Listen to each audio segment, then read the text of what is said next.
Muy buenas noches a todos, sean bienvenidos a esta tercera clase sincrónica de la asignatura Escalabilidad de Redes. El día de hoy continuaremos con la revisión de esta unidad número 1 que tiene un enfoque en cuanto al análisis de lo que son las redes troncales de datos.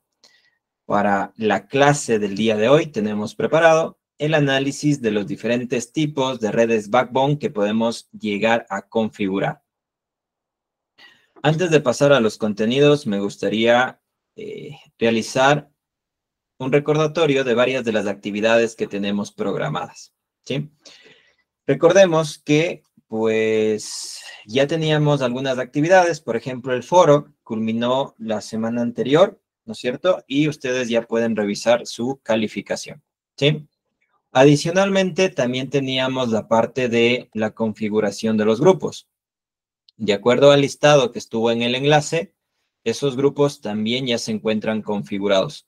Los compañeros que no tenían grupo, se los creó, se los agrupó, valga la redundancia, de manera aleatoria. ¿Ok?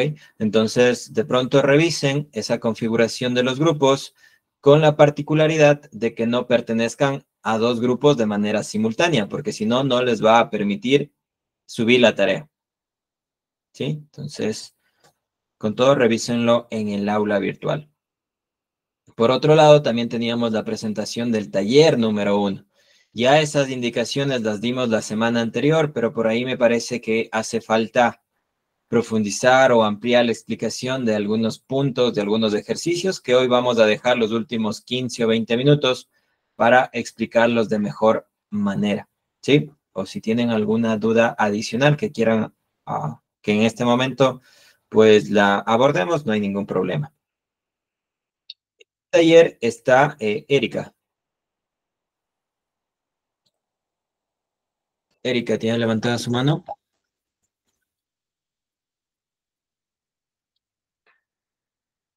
No. Tengo una duda. Perfecto. ¿Cuál es la duda?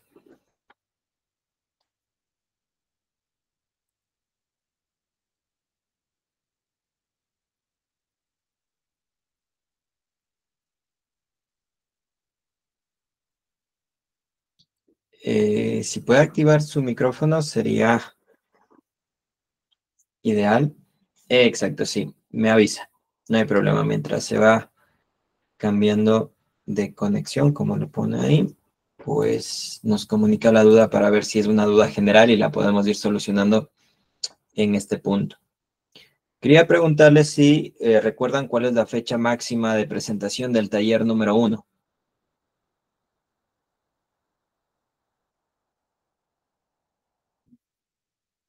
Creo que está hasta el 20. Hasta el 20, es decir, tenemos 5 días.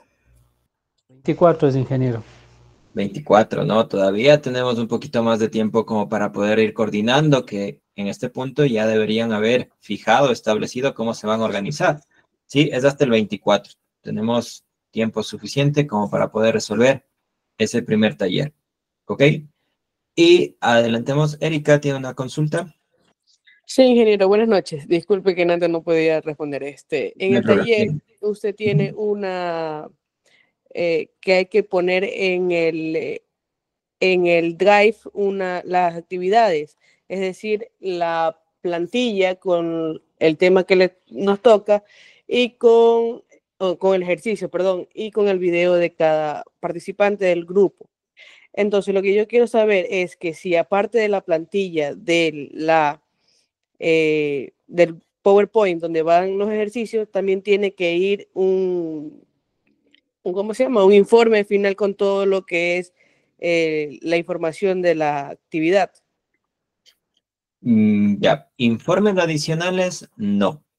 Lo explico brevemente, pero al final voy a abrir el taller para irlo revisando porque las preguntas, las 3 primeras son conceptuales y las 2 otras son prácticas.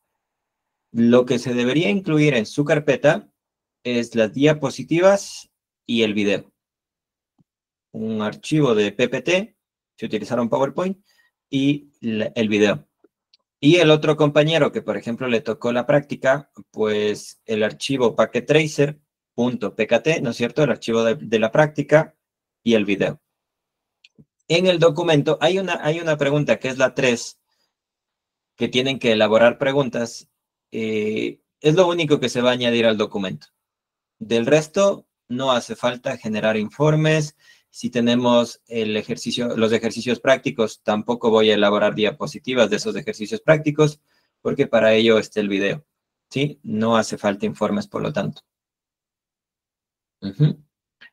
Entonces, en el PDF que hay que subir sería solamente la carátula con el link de las carpetas donde está cargada la información de la plantilla y de los videos, y a su vez la práctica de los ejercicios, y en este caso las 3 preguntas del ejercicio 3.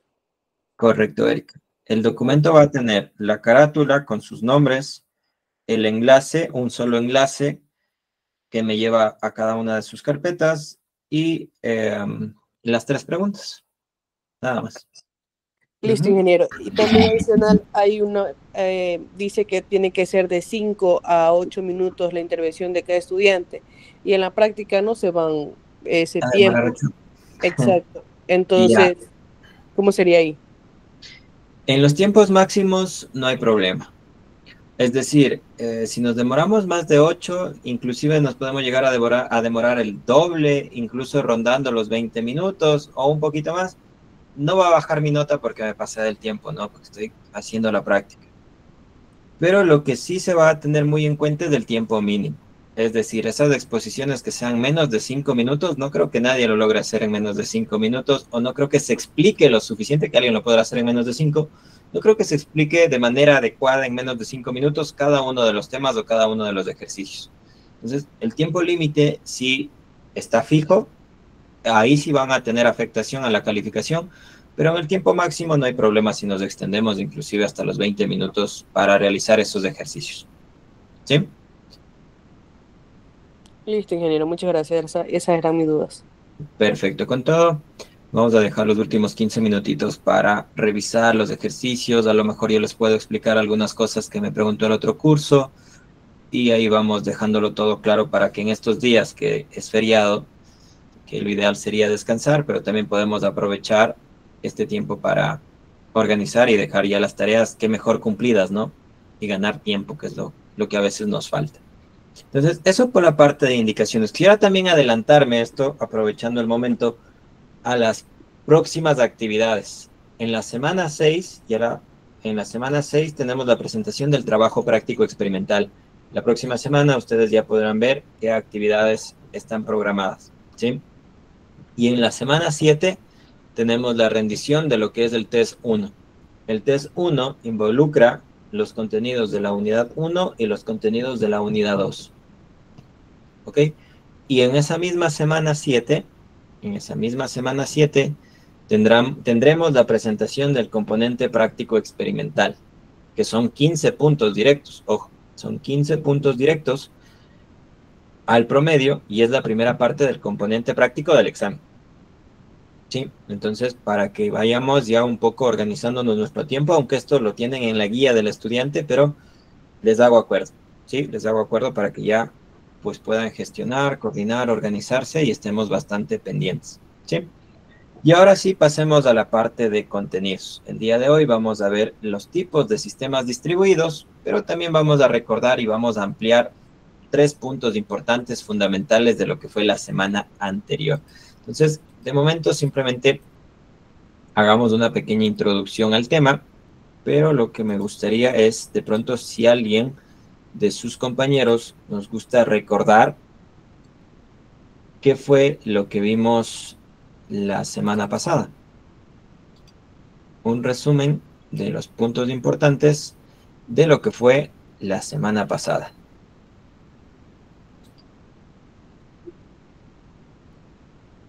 Darwin. Ingeniero, buenas noches. Buenas noches.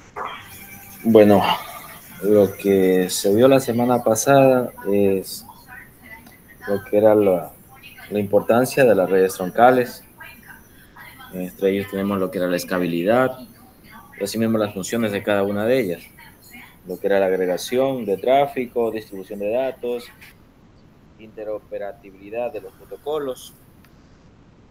Asimismo tenemos lo que eran las troncales de capa lógica. En lo que teníamos la capa 2, el Fran Relay, el ATM, la capa 3 del IP, también lo que eran las troncales de la capa física. Entre ellos también se habló lo que era de la capa Relay, que funciona como una de las capas 2 de lo que era el modelo OSI. Correcto. Es lo que alcanzo a recordar, ingeniero. Muy bien. Darwin, perfecto. El resumen está bastante bien. Esos fueron los puntos fuertes de lo que fue la semana pasada. Me gustaría preguntarle, si tuviese que definir una red troncal, ¿qué idea podría decir o qué concepto podríamos tener? Algo bastante básico. ¿Qué es una red troncal?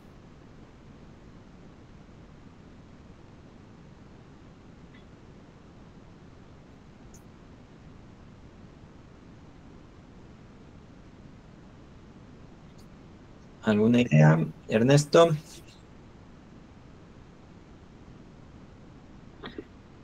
Bueno, desde mi punto de vista, una red troncal están diseñadas para soportar un crecimiento significativo del tráfico, permitiendo que se trabaje de manera eficiente.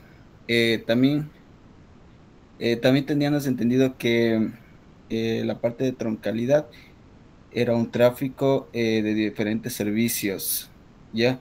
Para que estas no se colisionen y haya diferentes caminos, se podría decir, que se puedan conectar. Ok, ¿Ya? perfecto. Muchas También gracias. sabemos Continúa. también que las redes WAN son las redes grandes y las redes LAN son las redes pequeñas.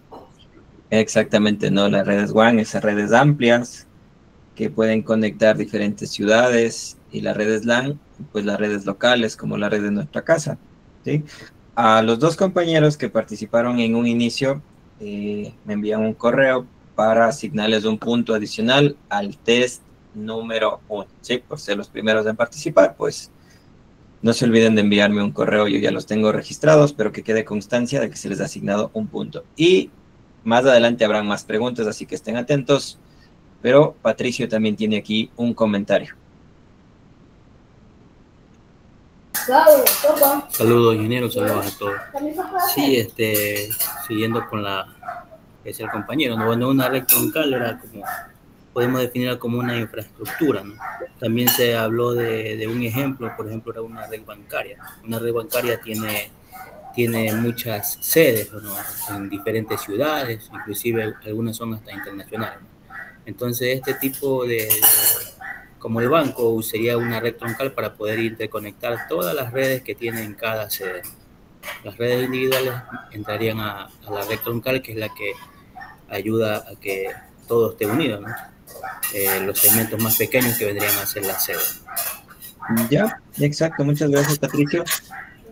La pregunta que es, ¿no? Creo que hemos dado respuesta. Es una infraestructura, pero ¿qué significa que sea esta infraestructura, no? Entonces podríamos pensar una red troncal como una autopista, ¿sí? Como una autopista. Entonces ustedes saben que hay muchos caminos conectándose a esa autopista. Estos caminos pueden ser diferentes redes LAN, ¿sí? Diferentes, por ejemplo, edificios podrían representar las redes LAN, podrían ser los diferentes pisos de un edificio que representen esas redes LAN, pero convergen en un punto, es decir, todas se unen a esta gran autopista que podría representar la red troncal. ¿Qué características va a tener esta infraestructura, esta autopista? Pues que necesita un gran ancho de banda y necesita tener muchos carriles, porque dentro de esa autopista van a viajar autos, pero también van a viajar buses, van a viajar camiones, etcétera, ¿no?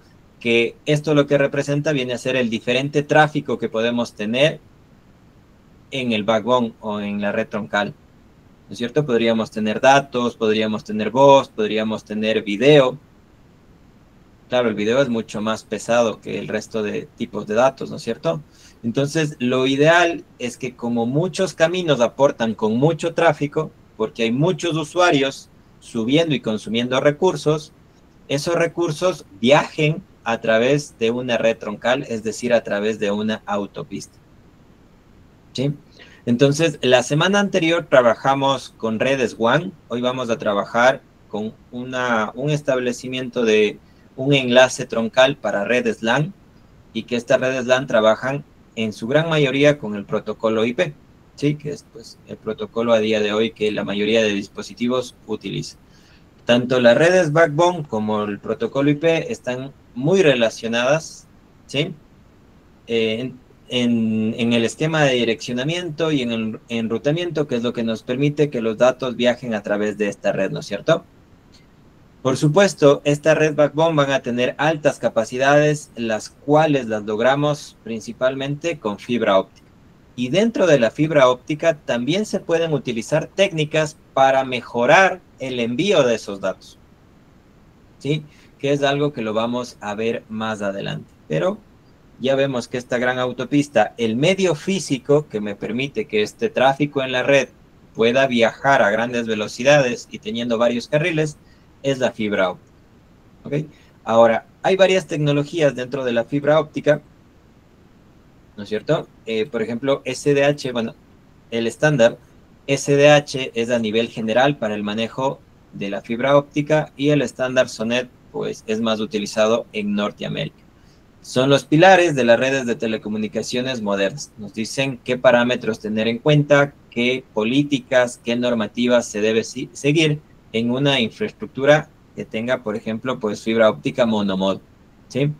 Para que esta infraestructura cumpla con los requisitos de una red troncal, que debe ser fiable, que debe ser flexible y que debe tener, pues, alta capacidad. ¿Para qué? Para que todo este gran volumen de datos, piénsenlo por un momento, a las 8 en punto, pues una gran cantidad de alumnos, una considerable cantidad de alumnos ha accedido a este servicio de videoconferencia, ¿no es cierto? Y son datos viajando a través de la red.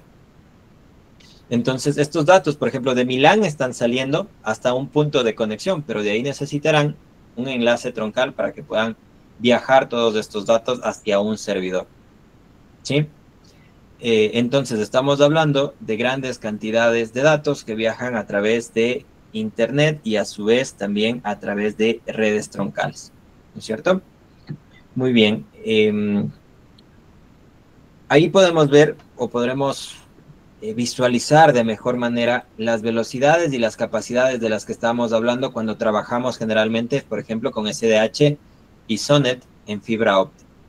En una configuración STM1 podríamos estar hablando de velocidades de 155 megabits por segundo, ¿no es cierto? Velocidades de 155 megabits por segundo. ¿Qué se puede hacer con esta velocidad? Pues en un minuto podemos enviar una película, ¿no es cierto? Un video en alta definición de alrededor de 15 a 20 minutos que tiene un peso de 1.16 gigabytes. ¿Sí? Entonces aquí viene el análisis, ¿no? ¿Cuál es la velocidad que tenemos en nuestras redes en este momento? Si ustedes pueden hacer un test y fijar su velocidad, ¿cuál es esta velocidad que tienen en este momento? ¿Están ocupando fibra como última conexión? ¿O están ocupando, pues, el cable tradicional? ¿Cuáles son sus velocidades en este momento?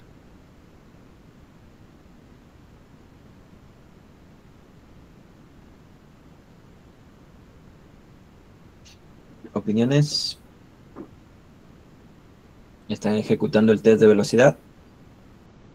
Sí, eso mismo, ingeniero, dependiendo, creo que del... 150 megabytes.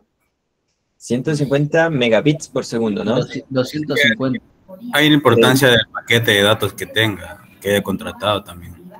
Ok, bueno, claro. No me refería tanto a tecnología celular, sino en las conexiones un poco de sus computadores.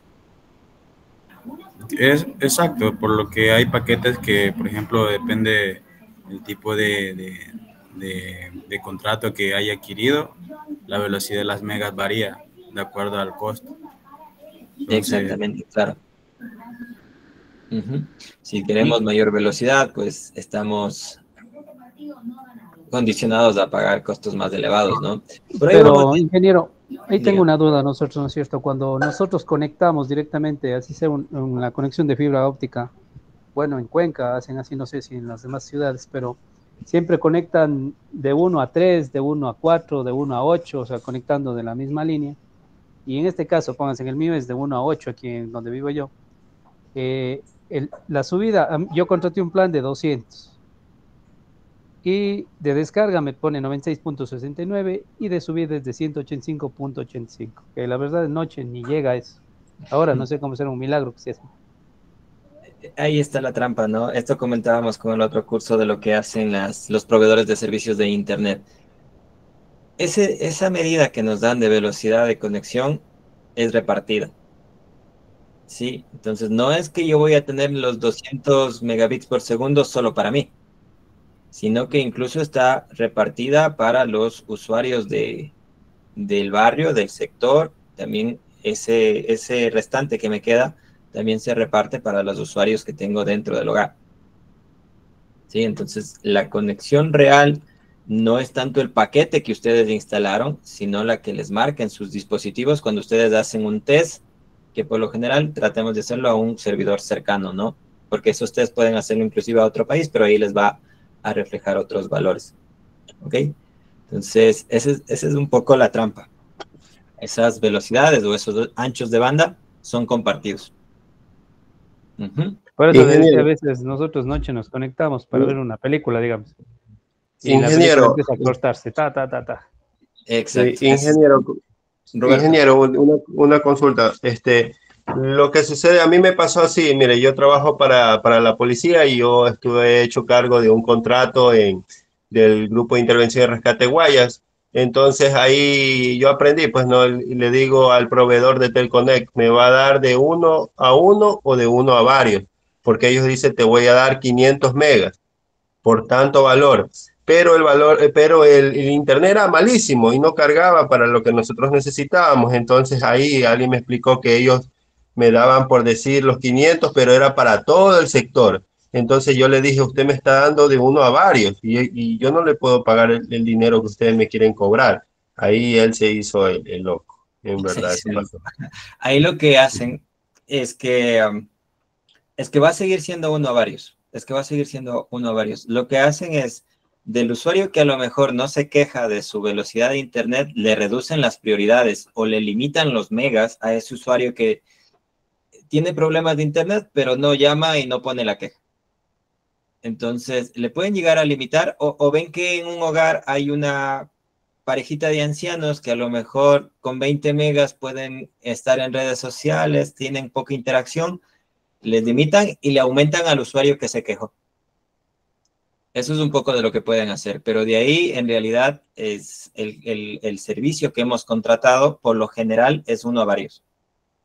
No nos dan exactamente lo que se ve en la propaganda de 200 megas. Es un servicio compartido. Ernesto tiene su mano levantada. Sí, ingeniero, una pregunta. O sea, dice la velocidad de, o sea, la primera que está ahí va desde 155.52 megabytes por segundo hasta antes de llegar a 622, o ese vendría siendo uno solo. Es un promedio nada más. Es un promedio, no es una medida estable, rígida, porque puede variar muchísimo, ¿no? Por ejemplo, aquí estamos hablando de video, pero estos datos, pues, pueden variar por muchos otros elementos, ¿sí? Yeah. Solo es una medida un poco para poner la idea de que con 155 megabits por segundo deberíamos, con fibra óptica, pues poder enviar en un video de 20 minutos en alta calidad, ¿no es cierto? En 1 minuto. Ya debería irse este video. ¿Sí? Otra preguntita. La conexión es más estable siempre, o sea, mientras sea por cable, ¿no? Que por Wi-Fi. Sí, si ustedes quieren mayor estabilidad, por ejemplo, yo sí tengo conectado el puerto de Ethernet del router a mi PC, ¿sí? Para evitar a veces estos problemas de conexión que tenemos con la señal Wi-Fi, que a veces, pues, por la parte de la señal de paredes, etcétera, de obstáculos me refería, pues se puede limitar. Es más segura, más directa la conexión a través del cable, ¿no? Pero solo del router a su computador. Ok, muchas gracias. Ya. Entonces, regresando a la idea, continuamos un poquito aquí. Pues con velocidades de alrededor de 622 megabits por segundo, tendríamos, pues, o podríamos en un minuto gestionar o transmitir alrededor de 4.66 gigabytes, ¿no es cierto? Que eso es, pues, el peso de, por ejemplo, una película completa. En un minuto, con esta velocidad, pues una película completa ya podríamos estarla si tenemos la misma velocidad de subida que de bajada, que tiene un término. Bueno, luego lo reviso, nos darían esos promedios, ¿no es cierto? Y luego se puede ir incrementando, que esto es simplemente una medida un tanto para relacionarlo con cuánto se puede gestionar. Porque ya ahí, idos a la práctica, ustedes pueden ver que en un hogar hay varios dispositivos conectados y que incluso en ese nodo hay varios hogares conectados. En realidad, pues esa velocidad y ese ancho de banda es repartido, ¿sí? Es compartido. Y un minuto también es bastante, ingeniero. Un minuto son 60 segundos como para descargar Exactamente. una película. Es bastante tiempo. Es bastante, bueno, relativamente, ¿no es cierto? Es bastante. Por ejemplo, nuestras velocidades de Internet a nivel general, si lo comparamos con otras regiones, estamos bastante alejados, ¿no? Sería importante revisar aquí un promedio. ¿Cuál es la velocidad de Internet en Ecuador? Si alguien lo puede revisar en este momento. Pero estaríamos hablando, qué sé yo, de 20 megabits por segundo, 40 megabits por segundo. Creo que depende de los sectores. Hay sectores en los cuales este tipo de redes son muy amplias y en otros que no llegan muy... Depende del sector. Ya, pero en promedio, ¿no? Como representación de Ecuador, por ejemplo, el promedio 110 megabits por segundo. 110. Sí, megabits por segundo. Ok, perfecto, hemos subido, ¿no? Y ahora si nos comparamos con Chile, ¿cuál es la velocidad de conexión de Chile? De Venezuela, de Cuba. Ahí ya nos vamos a los 279 megabits. 280 nos duplican, 200, ¿no? 280 megabits por segundo nos duplican, casi que nos llegan a triplicar. Entonces, yo antes tenía probé mi testeo de velocidad y tenía 130 velocidad por segundo de internet. Ya, eso es un valor bastante suficiente para lo que hacemos en el día a día, pero podríamos irnos a una realidad más alejada, ¿no? En Europa, cuando tienen 500 megabits por segundo, el usuario menos de ese valor empieza a quejarse. Muchísimo. ¿Sí? Allá se gestionan planes de 1 gigabit, de 500 megabits, y es, pues, otro tipo de servicios, ¿no? Igual el cliente, las empresas son muchísimo más exigentes, y por otro lado, pues el usuario sí tiene mayor normativa que acogerse para poder reclamar. Y la otra, antes de hablar de normativas, pues la competencia. Si ven que a lo mejor el servicio no está de acorde a sus requerimientos, pues simplemente nos vamos con un competidor. Y cuando nos cambiamos de un plan a otro, de una empresa a otro, incluso hay beneficios. ¿Cuál es el problema? Que la otra empresa resultó que era inclusive peor, que suele pasar, ¿no? Entonces, eso es un poco de lo que tenemos en nuestro día a día. Dentro de lo que es estas velocidades de fibra óptica, hay una manera o existen técnicas de mejorar esa transmisión a través de las ondas electromagnéticas de luz, que viene a ser una multiplexación de la longitud de onda. En inglés, pues lo conoceríamos como WDM, ¿no? Una multiplexación por división de longitud de onda. El hecho de multiplexar me permite crear en los haces de luz varios canales. Y dentro de esos canales, pues puedo designar uno para voz, uno para audio, o que es lo mismo, uno para datos, uno para video, etcétera, ¿no?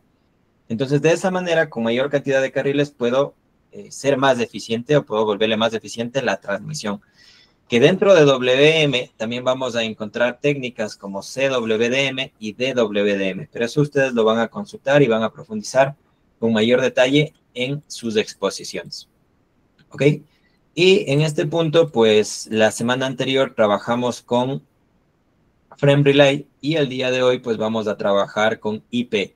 Frame Relay lo trabajamos con redes WAN. El día de hoy vamos a trabajar más que todo con redes VLAN, ¿no es cierto? Estas redes virtuales.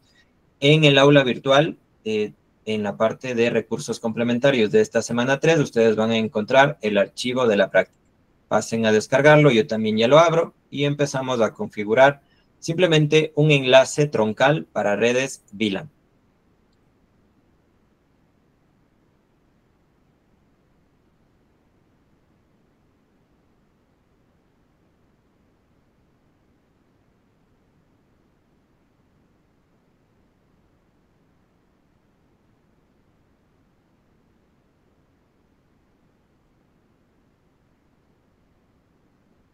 Si está el archivo de la práctica, me confirman si pueden visualizar. ¿En qué parte dijo Inge? Sí está, ingeniero, sí está. ¿Cómo se llama, ingeniero, el archivo? El archivo debe llamarse... Díganmelo ustedes, ¿cómo encontraron el nombre del archivo? ¿Con qué nombre está? Yo no encuentro. S3, práctica S3. En material complementario. En material complementario debe estar. Redes computadoras, S1 Packet Tracer. Sí, ya lo encontré. S3 debe de ser. Práctica 3. Sí.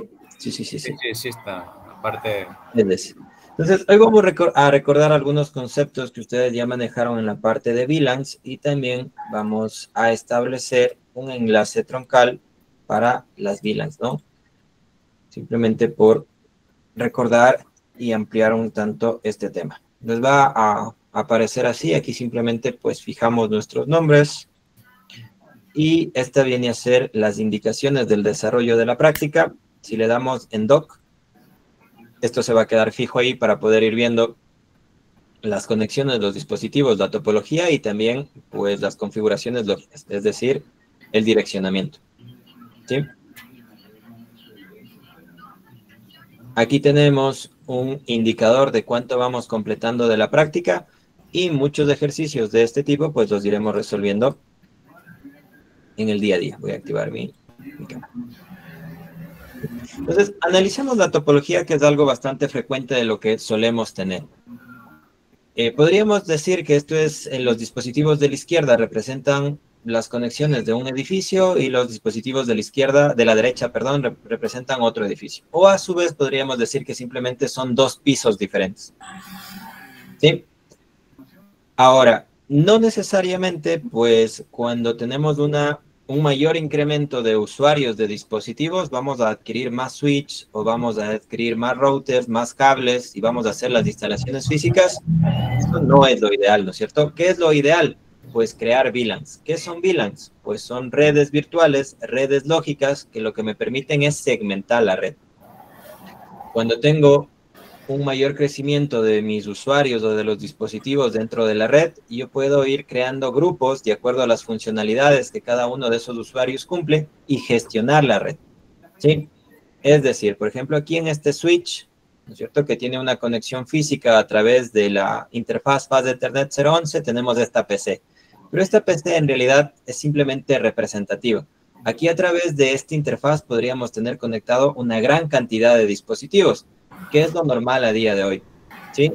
Podríamos tener conectado impresoras, podríamos tener conectado cables de, cámaras de video, podríamos tener conectados dispositivos IoT, etc. ¿Sí? Y de igual manera acá, esta PC es simplemente representativa y esta PC es simplemente representativa. Representan un gran conjunto de dispositivos, que es lo que normalmente tenemos en un edificio. Pero pasa que en los edificios tenemos diferentes departamentos, ¿no es cierto? Por ejemplo, aquí está el departamento de contabilidad, aquí está el departamento de marketing y por acá está el departamento de talento humano. Cada uno con servicios diferenciados. Entonces queremos segmentar la red. No vamos a comprar nuevos switches o no vamos a comprar hardware en específico para dividir la red, sino que la dividimos a manera lógica, ¿no es cierto? Lo dividimos de manera lógica a través de las redes virtuales. ¿Qué ganamos? Pues ganamos primero esa segmentación. Tener grupos diferenciados me permite gestionar, me permite administrar la red de mejor manera. Ganamos aparte seguridad, Porque si tenemos un ataque que fue dirigido para el departamento de marketing, ya no le va a afectar a los otros dos departamentos porque van a estar separados. Todos se van a poder comunicar por este switch y se van a poder intercomunicar con los otros departamentos, pero van a estar separados de acuerdo a sus funciones, ¿sí? Y esto representa pues varios ahorros, un monto económico representativo para cualquier empresa. Entonces, esta es un poco la tecnología y aquí nos da el direccionamiento de red, ¿sí? PC1 y PC4, PC1 del lado izquierdo y PC4 del lado derecho comparten algunas cosas en común, ¿sí? Aquí tenemos la dirección de PC1, la dirección de PC4 y ambas pertenecen a la VLAN 10, ¿sí? Es decir, en este piso había alguien que trabajaba para el departamento de marketing, me voy a inventar, y en el otro piso también trabajaba alguien para el departamento de marketing. PC1 y PC4 pues pertenecen a la misma VLAN, a la VLAN 10, ¿sí?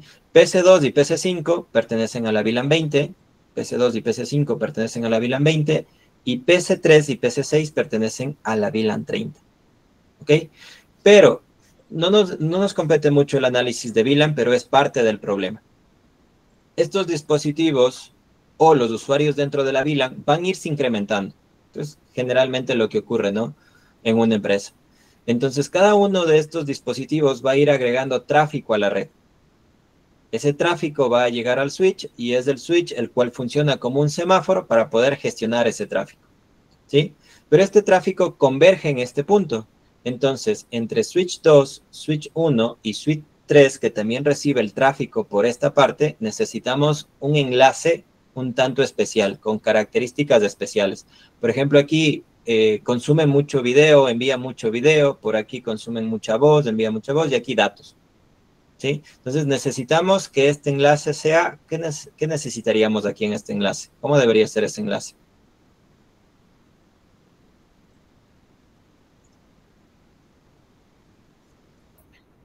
Troncal. Troncal, ¿no es cierto? Necesitamos un enlace troncal para que todos estos caminitos se conecten a través de esta gran autopista y los datos puedan viajar con mayor velocidad, ¿sí?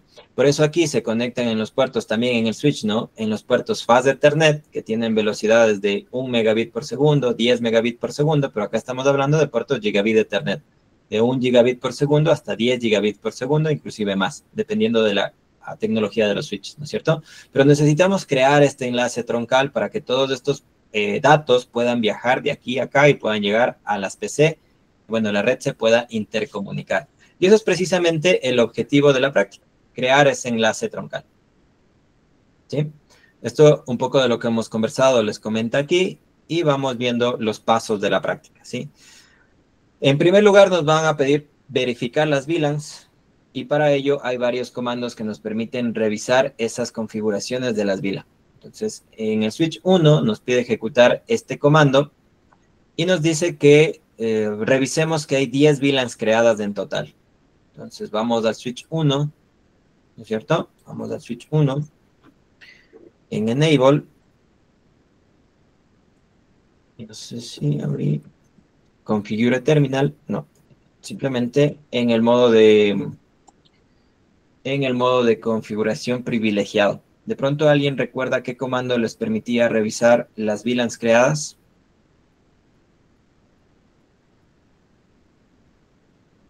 ¿Alguien de pronto? Si no, no importa y lo vemos aquí.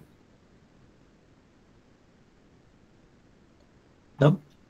Ok, el comando es show. Estoy en el modo de configuración privilegiada, ¿no? No en el modo de configuración global. Show VLAN. Y aquí, pues, simplemente el comando brief hace un resumen de las VLANs que se han implementado, que se han configurado en este switch. Y aquí lo podemos ver. En la parte de la izquierda tenemos la VLAN, su número, el nombre y el estado. Y luego los puertos que se han designado a esa VLAN. Por defecto, cuando recién vamos a configurar un switch, todos los puertos pertenecen a la VLAN 1. ¿Sí? Pero si tenemos un switch y queremos gestionarlo de la mejor manera, pues podríamos hacer una segmentación para organizar esos puertos de acuerdo a la función.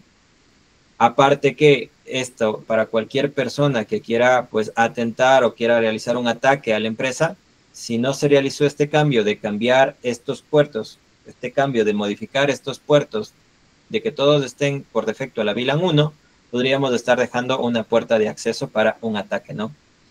Entonces, en este ejemplo en específico, hace rato conversábamos del departamento de ventas, etcétera, pero en realidad representa un campus universitario, ¿no?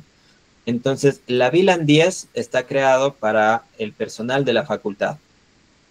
La VLAN 20 está creado para los estudiantes. La VLAN 30 está creado para los invitados. La VLAN 88 para la administración. La VLAN 99 es la VLAN nativa. Esta VLAN nativa es ideal para poder realizar el tráfico, para poder encaminar, para poder transmitir el tráfico de la red. No la VLAN 1, sino la VLAN que se le designe como nativa. Es una VLAN específica para poder gestionar este enlace troncal, para que ese tráfico pueda viajar a través del enlace troncal. ¿Sí? El ejercicio nos decía revisar que hay 10 VLANs creadas. Si ustedes las cuentan, hay 10. Esta, 1002, 1003, 1004, 1005, están ahí por defecto porque pues el software es Cisco, inclusive pues muchas de estas tecnologías están en desuso, así que esas no son las importantes.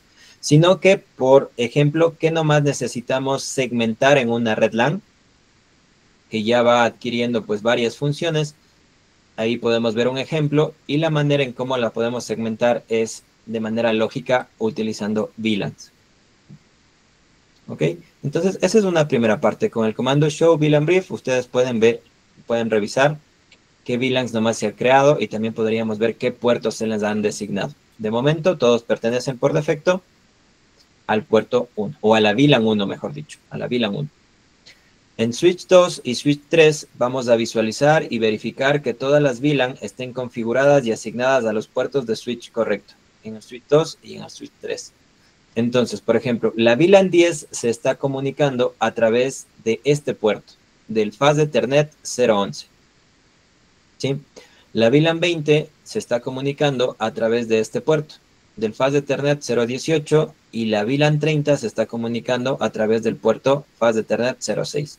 Entonces ya no estoy en el Switch 1, sino que en el Switch 2 y en el Switch 3 debo ver que esta asignación de puertos haya sido correcta. Esto ustedes ya el semestre pasado pues lo han manejado. Nuevamente, pues aquí podríamos poner, ¿no? Show VLAN brief. Y efectivamente, el puerto Fast Ethernet 11, está conectado con la VLAN 10. La VLAN 10 a su vez representa pues a los usuarios de la facultad y al personal. Lo podemos ver aquí. Sí, esto no lo teníamos en el Switch 1. En el Switch 2, sí. ¿Qué más? Pues que el puerto de la Fast Ethernet 018 es una VLAN creada para estudiantes. Y el puerto Fast Ethernet 06 es para los invitados y corresponde a la VLAN 30. Esto que acabamos de hacer, ustedes vayanlo comprobando en el Switch 3, que cada uno de estos puertos, ¿no es cierto?, en realidad sí esté conectado con la VLAN correspondiente. VLAN 10, VLAN 20 y VLAN 30. Es lo mismo, pero en el Switch 3. ¿Sí? Muy bien.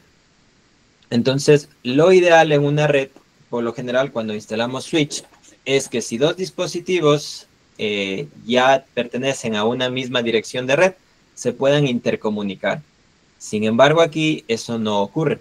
Si queremos realizar un ping desde PC1 a PC4 que pertenecen a la misma VLAN, es decir, ambas PCs están conectadas a una misma VLAN, vamos a ver que a lo mejor no tenemos conectividad. Entonces nos vamos a la PC, al command prompt, y pues establecemos el comando ping. ¿A qué IP? A la 172.17.10.24. ¿Qué podemos ver? Pues esperando un momentito, pues veremos que a lo mejor no tenemos conexión. Inclusive conectadas a través de switches y perteneciendo a la misma dirección de red, vemos que ese paquete, esa trama no llega. ¿Por qué? Porque hace falta establecer el camino entre que los switches van a comunicarse. Y como ese switch o esos switches tienen tráfico considerable, lo que necesitamos establecer es una configuración de enlace troncal. Hace rato veíamos el enlace troncal de manera física, ¿no? Que decíamos que era fibra óptica. pero aquí lo vamos a configurar de manera lógica. ¿Sí? Como ven, pues los paquetes enviados son 4, recibidos 0, perdido los 4 que hemos enviado. Entonces, eso es lo que queremos solucionar. A todo este tráfico generado por las VLANs, darle una autopista para que se pueda ir y también recibir, que sea bidireccional. Entonces vamos a configurar un enlace troncal. Y ese enlace troncal lo podríamos configurar en S2, en S1 o en S3. No hay problema. Aquí en la práctica nos pide configurarlo en S1. ¿Sí? Entonces, este tráfico en S1 va a estar ingresando por la interfaz Gigabit 01 y también lo va a estar recibiendo para estas VLANs de acá. Y también lo va a estar ingresando y recibiendo del otro lado por la interfaz Gigabit 02. Entonces, a estas interfaces las vamos a poner en modo troncal. Y al mismo tiempo quisiéramos que todo este segmento de red, todo este enlace, lo configuremos en modo troncal. Aquí ya nos da una pauta para cómo realizarlo. Ingresamos al switch, ¿no es cierto? Si no están ahí, pues en el modo de configuración global, en el configure terminal, vamos a ingresar ese comando. ¿Qué vamos a hacer? Pues que en las interfaces, en el rango, porque son 2, y son Gigabit Ethernet 0, simplemente estamos ubicándole de aquí, ¿no? Tenemos un rango de interfaces, nos vamos a configurar solo una, por eso el comando range. Entonces es la 1 y la 2. ¿Qué interfaces son? Gigabit. Entonces en estas interfaces, en la 1 y en la 2, yo quiero fijar que esos puertos del switch, ¿cierto? En donde están conectados esos cablecitos, en esos puertos del switch, en los switch port, yo quiero ponerlos en modo troncal, en modo tronco. ¿Ok? Entonces, aquí debajo ya nos aparece un mensaje.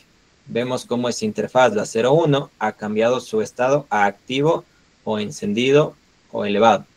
E igual aquí en la interfaz Gigabit 02, pues tenemos levantada la interfaz. Ya lo hemos establecido como un modo troncal a esas dos interfaces. Pero solo lo hemos hecho, ojo, solo lo hemos hecho aquí en Gigabit 01 y en Gigabit 02. Incluso vemos cómo va tardando un poco y ahí ya se está levantando, ¿no? Ya está en verde, están levantadas las interfaces. Pero también tenemos los puertos Gigabit para el switch 2 y tenemos los puertos Gigabit para el switch 3. Pasa que aquí hay automáticamente un comando en Cisco Packet Tracer que hace pues un negociado automático. Basta con que lo pongamos en un lado del switch que va a ser troncal, ya automáticamente también lo va a poner en el otro lado del switch, que es lo que está haciendo en este momento aquí. Vamos a ver cómo en breve pues pasa a estar en verde. Estaba negociando y automáticamente configuró los otros switch, estas interfaces, para que pertenezcan a modo troncal o estén en modo troncal. ¿Sí? Entonces, ese tráfico queremos que viaje a través de estos puertos. Por defecto, ¿no es cierto? Ese tráfico estaba viajando a través de la VLAN 1, lo cual es una mala práctica. Hay que designar una VLAN en específico para que sea nativa y viaje a través, pues, de esa VLAN. ¿Ok? Que aquí, pues, teníamos una VLAN nativa que era la VLAN 99. Lo vimos hace un momentito en la tabla, pero la VLAN 99 estaba fijada como nativa. Lo podemos ver aquí. ¿Sí? La VLAN 99 es la VLAN nativa y en lugar de que ese tráfico viaje por la VLAN 1, vamos a hacer que viaje por esta VLAN. Una VLAN designada específicamente para ello. ¿Qué significa esto de la VLAN nativa? Que el resto de VLANs van a tener una etiqueta para que el switch pueda gestionar ese tráfico. Estas VLAN, la tecnología que funciona detrás es del estándar 802.1q. Lo que hace este estándar es a las tramas Ethernet, es decir, al tráfico, le añade una etiqueta para que el switch pueda saber a qué VLAN pertenece.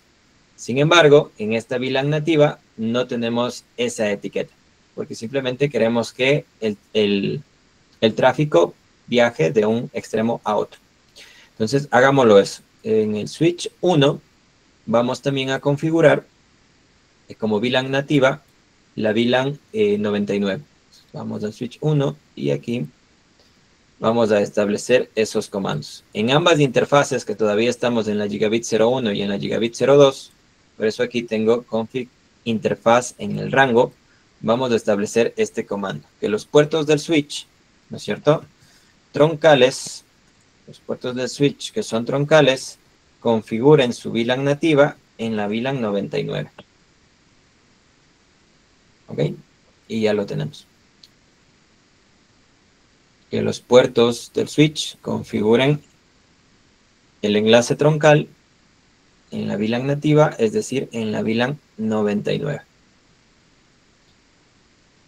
Bien. El puerto de enlace troncal, tanto el periodo, bueno, aquí, dame un segundito, lo pueden un tanto adelantar si está lento, como es mi caso, y van a ver que nos empieza a aparecer este mensaje, ¿sí? En donde se está realizando este cambio de que por defecto estaba en la VLAN 1, la nativa, y ahora lo estamos mandando a la VLAN 99, ¿sí? Sin embargo, hay un error. Aquí este mensaje nos va a seguir y a seguir apareciendo porque no logra configurar en los otros routers este cambio. Y es que solo hemos hecho aquí este cambio, pero los otros routers aún, perdón, los otros switches aún tienen por VLAN nativa la VLAN 1. ¿Sí? Y es precisamente lo que vamos a visualizar en este momento. Nos dice, en switch 2 y en switch 3, ejecute el comando show interface trunk. Entonces nos vamos al switch 2, vemos que también nos aparece el mensaje y nos va a continuar apareciendo. Y aquí los comandos de visualización lo hacemos en el modo privilegiado. Switch interface trunk. ¿Sí? Fíjense que aquí la VLAN nativa es la VLAN 1 por defecto. Y los puertos permitidos, ¿no es cierto?, para transmitir son los de Gigabit 01, en donde teníamos la VLAN 1 por defecto, la VLAN 10, que era de facultad y personal, 20 estudiantes, 30 invitados, 88 era de administración y VLAN 99, pues la VLAN nativa. Estos son los puertos permitidos. Pero aquí hay una VLAN 1 por defecto, que es la nativa. Y nos empieza a salir este error. ¿Por qué? Porque en cambio acá, si ejecutamos el mismo comando, voy a salir al modo privilegiado, que viene a ser show interface trunk. Vemos que las VLAN nativa es la 99. ¿Sí? Y claro, las VLAN que pueden transmitir permitidas son las que hemos establecido anteriormente, ¿no? Entonces, ese cambio habría que realizarlo, que es lo que nos propone aquí. Corregir la discrepancia de VLAN nativa en S2 y en S3. ¿Sí? Vamos a configurar la VLAN 99 como VLAN nativa. ¿Con qué comando? Pues con el comando que lo veíamos acá. Entonces, en el switch 2 vemos que la interfaz que se conecta con el switch 1 es la Gigabit 01. Y ahí es en donde debemos fijar esta configuración. Me voy a ir acá, me voy al modo de configuración global, me voy a la interfaz Gigabit 01. Porque en el switch 2, perdón, que es en donde estoy, pues la comunicación se está realizando a través de esta interfaz. Y en ese puerto quiero establecer que la VLAN 99 va a ser la nativa y no la VLAN 1. ¿Ok? Lo hacemos con el comando que vemos en pantalla. El switch port trunk native VLAN 99. ¿Listo? Y esto también nos pedía realizarlo, me parece que en el switch 3. Vamos al switch 3 y también lo ejecutamos. Hagamos una cosa, veamos qué cambios nos dio. ¿Sí? Con el comando show interface trunk. Salgamos de aquí. Con el comando show interface trunk. Fíjense que ahora la VLAN nativa es la 99 en el switch 2. Pero si me voy al switch 3 y hago lo mismo, en el modo de configuración global, pongo interface, perdón, no en el modo de configuración global, sino aquí, show interface trunk. Sigue siendo la VLAN nativa la 1. Eso hay que cambiarlo. ¿Cómo lo cambiamos? Pues en esa interfaz del switch 3, que vendría a ser la interfaz Gigabit 02. Entonces ingreso allá, interface Gigabit 02. Voy a ubicar este comando, el switch port, que ese puerto del switch, ¿no es cierto?, que ese enlace troncal tenga como VLAN nativa la VLAN 99. Si no, me va a seguir apareciendo ese error. Nativa. A ver aquí, ya. El switch port, trunk, native, VLAN 99. Listo.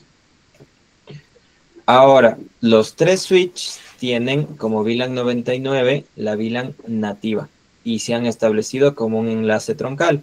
Si ustedes realizan un ping, ¿no es cierto? Si ustedes realizan el mismo ping desde la PC1 hasta la PC4 que tiene por IP 172.17.10.24, se supone que debería haber ya conectividad, que es lo que básicamente nos muestra aquí. Paquetes enviados 4, recibidos 4, perdidos 0.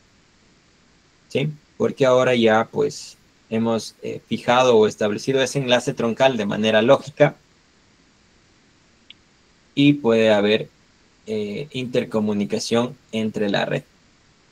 Adicional a ello, pues también podemos ver algunas particularidades, ¿no? Por ejemplo, si ejecutamos el comando show interface y le damos la interfaz Gigabit Ethernet, la que sea, switch port, podemos también verificar esa configuración. Entonces nos vamos a ir a S2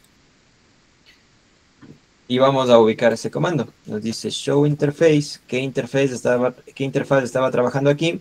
Pues la 01. Switch port. Y aquí tenemos información. ¿Sí? El modo de administración, de acuerdo a esta negociación que les comentaba, que aquí fijamos los enlaces troncales, pues automáticamente, que es lo que dice aquí, de manera automática, también se estableció esta interfaz como enlace troncal. Modo de operación, troncal. ¿Sí? VLAN 1 por defecto, pero la VLAN 99 es la que nos va a permitir transmitir. Ahora, si este mismo comando, que es la interfaz Gigabit Ethernet, le damos el puerto switch port, lo corremos en S1, tendríamos ligeras diferencias. Veamos. Show interface, aquí podríamos poner Gigabit Ethernet 01, nada más una, 01, tiene dos interfaces Gigabit, el switch 1, y switch port, deberíamos ver que en la parte aquí ya no es automática, sino que aquí establecimos ese enlace troncal. En el modo administrativo, de manera manual, nosotros establecimos ese enlace troncal, no de manera dinámica. Lo que sí va a coincidir es que todos los switch, pues su VLAN nativa es la VLAN 99. Y ahora pues ya podemos tener comunicación entre VLANs respectivas. Por ejemplo, entre PC2 y PC5 tenemos comunicación. Al igual que PC1 y PC4, también. Y por último, entre PC3 y PC6, pues de igual manera, ¿no?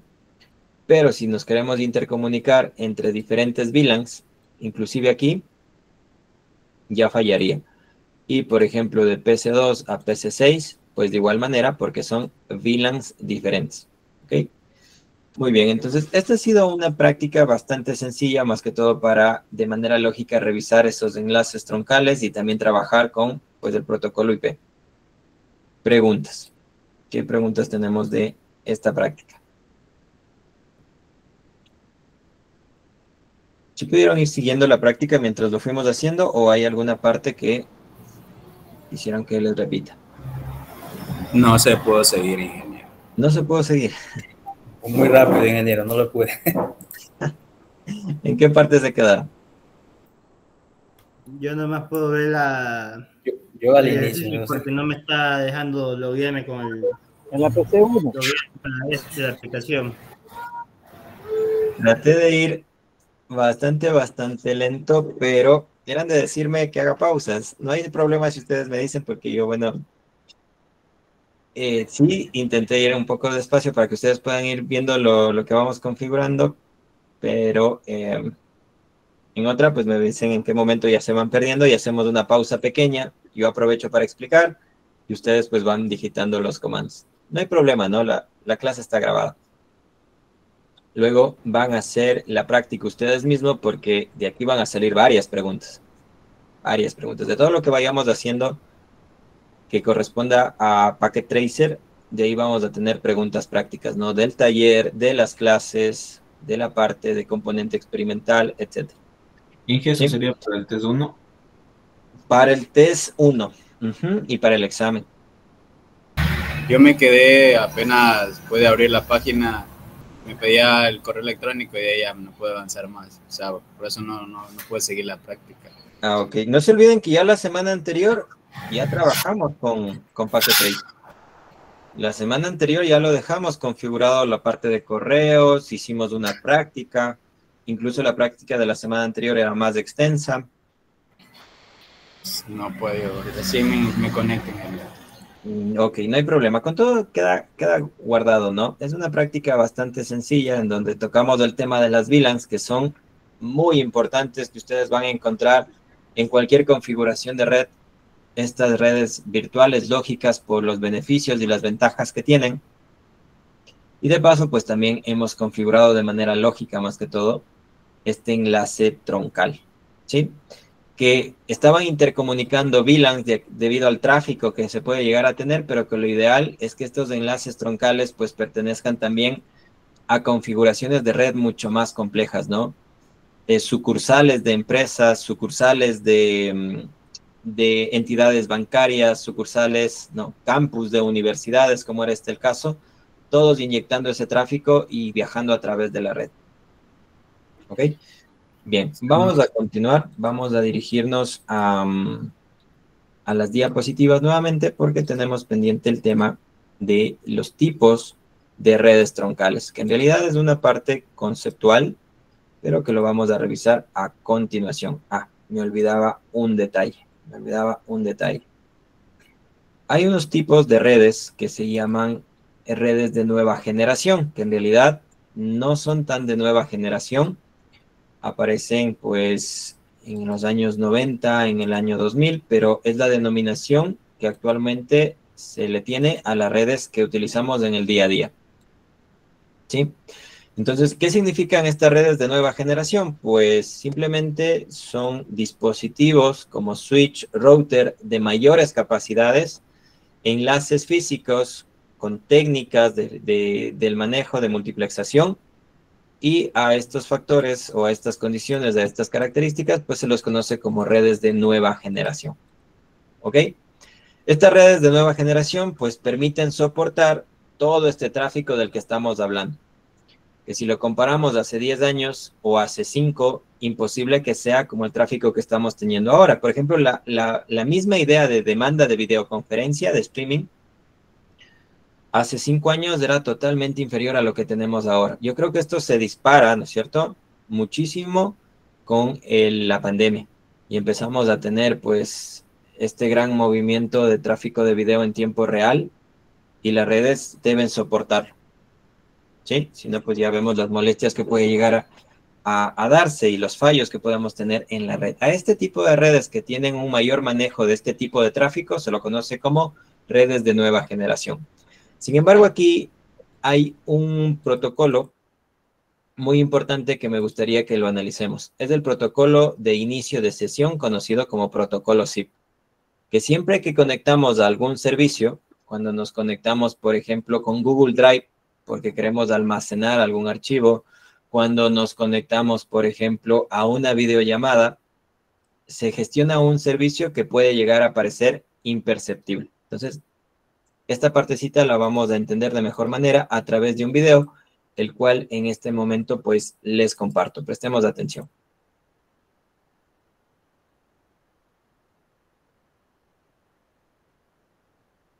El video está en inglés, pero consta con subtítulos, así que al mismo tiempo de que vamos escuchando, vamos prestando atención a los subtítulos. What is SIP? SIP stands for Session Initiation Protocol, which by literary definition, it's a protocol that starts a session.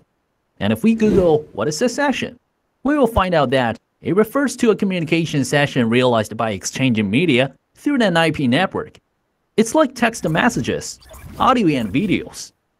Nowadays, most of our communication on the internet, from making phone calls to video chat and conferences, and even chatting in online games, they're all based on SIP. So, how does SIP work? How does it make the exchange of media happen?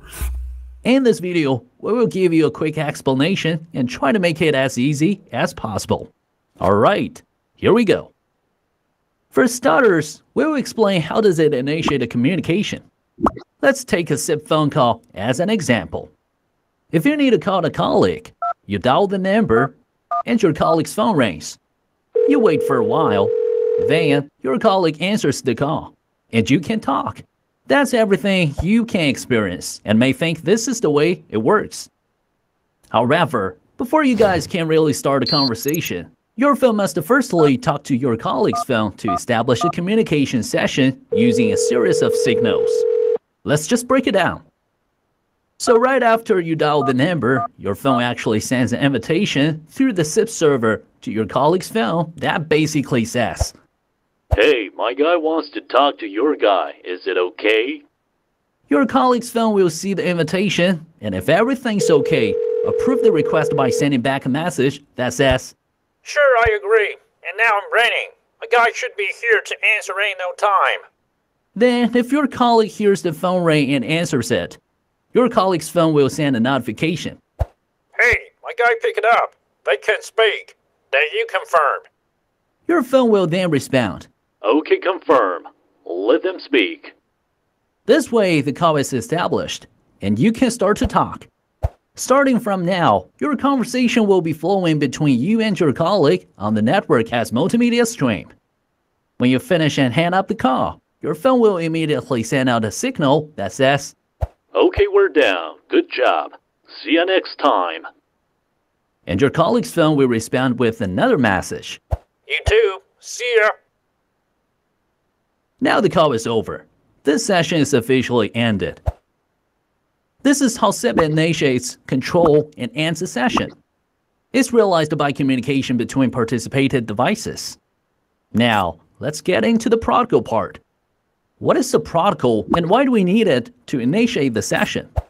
In many cases, within a session, the participants are likely located in very different places using various types of devices, like computers, smartphones, tablets, IP phones, and IP cameras. Their internet environment, operating process, and structure are likely to be very different. So for them to interact like we showing in our previous example, we need to guarantee that all the devices are using the same language. And this language, it's SIP. We can think of SIP as a language for the devices to communicate with each other, just like human language. SIP, it's a request-to-response sequence.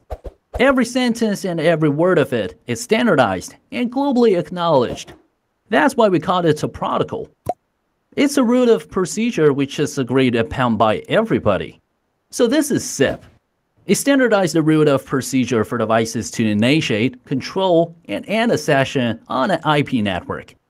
It's responsible for most of our daily communication sessions and multimedia transport online. Not only audio calls, but also text, videos, interactive games, and even virtual reality sessions. SIP is there to us, get connected no matter where we are and what devices we're using, as long as there's the internet. Of course. Muy bien, entonces hemos podido observar uno de los protocolos que utilizamos en nuestro día a día, pero que a lo mejor pueden pasar desapercibidos. Aquí quisiera preguntarles, ¿no? ¿Por qué SIP es un protocolo? ¿Por qué se debería tener en cuenta este protocolo? ¿Qué es lo que provoca que SIP sea o tengamos un protocolo de este tipo?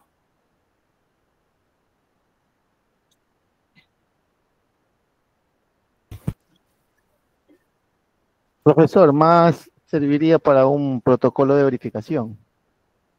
Verificación, ok, puede ser, ajá. Más o menos yo escuché de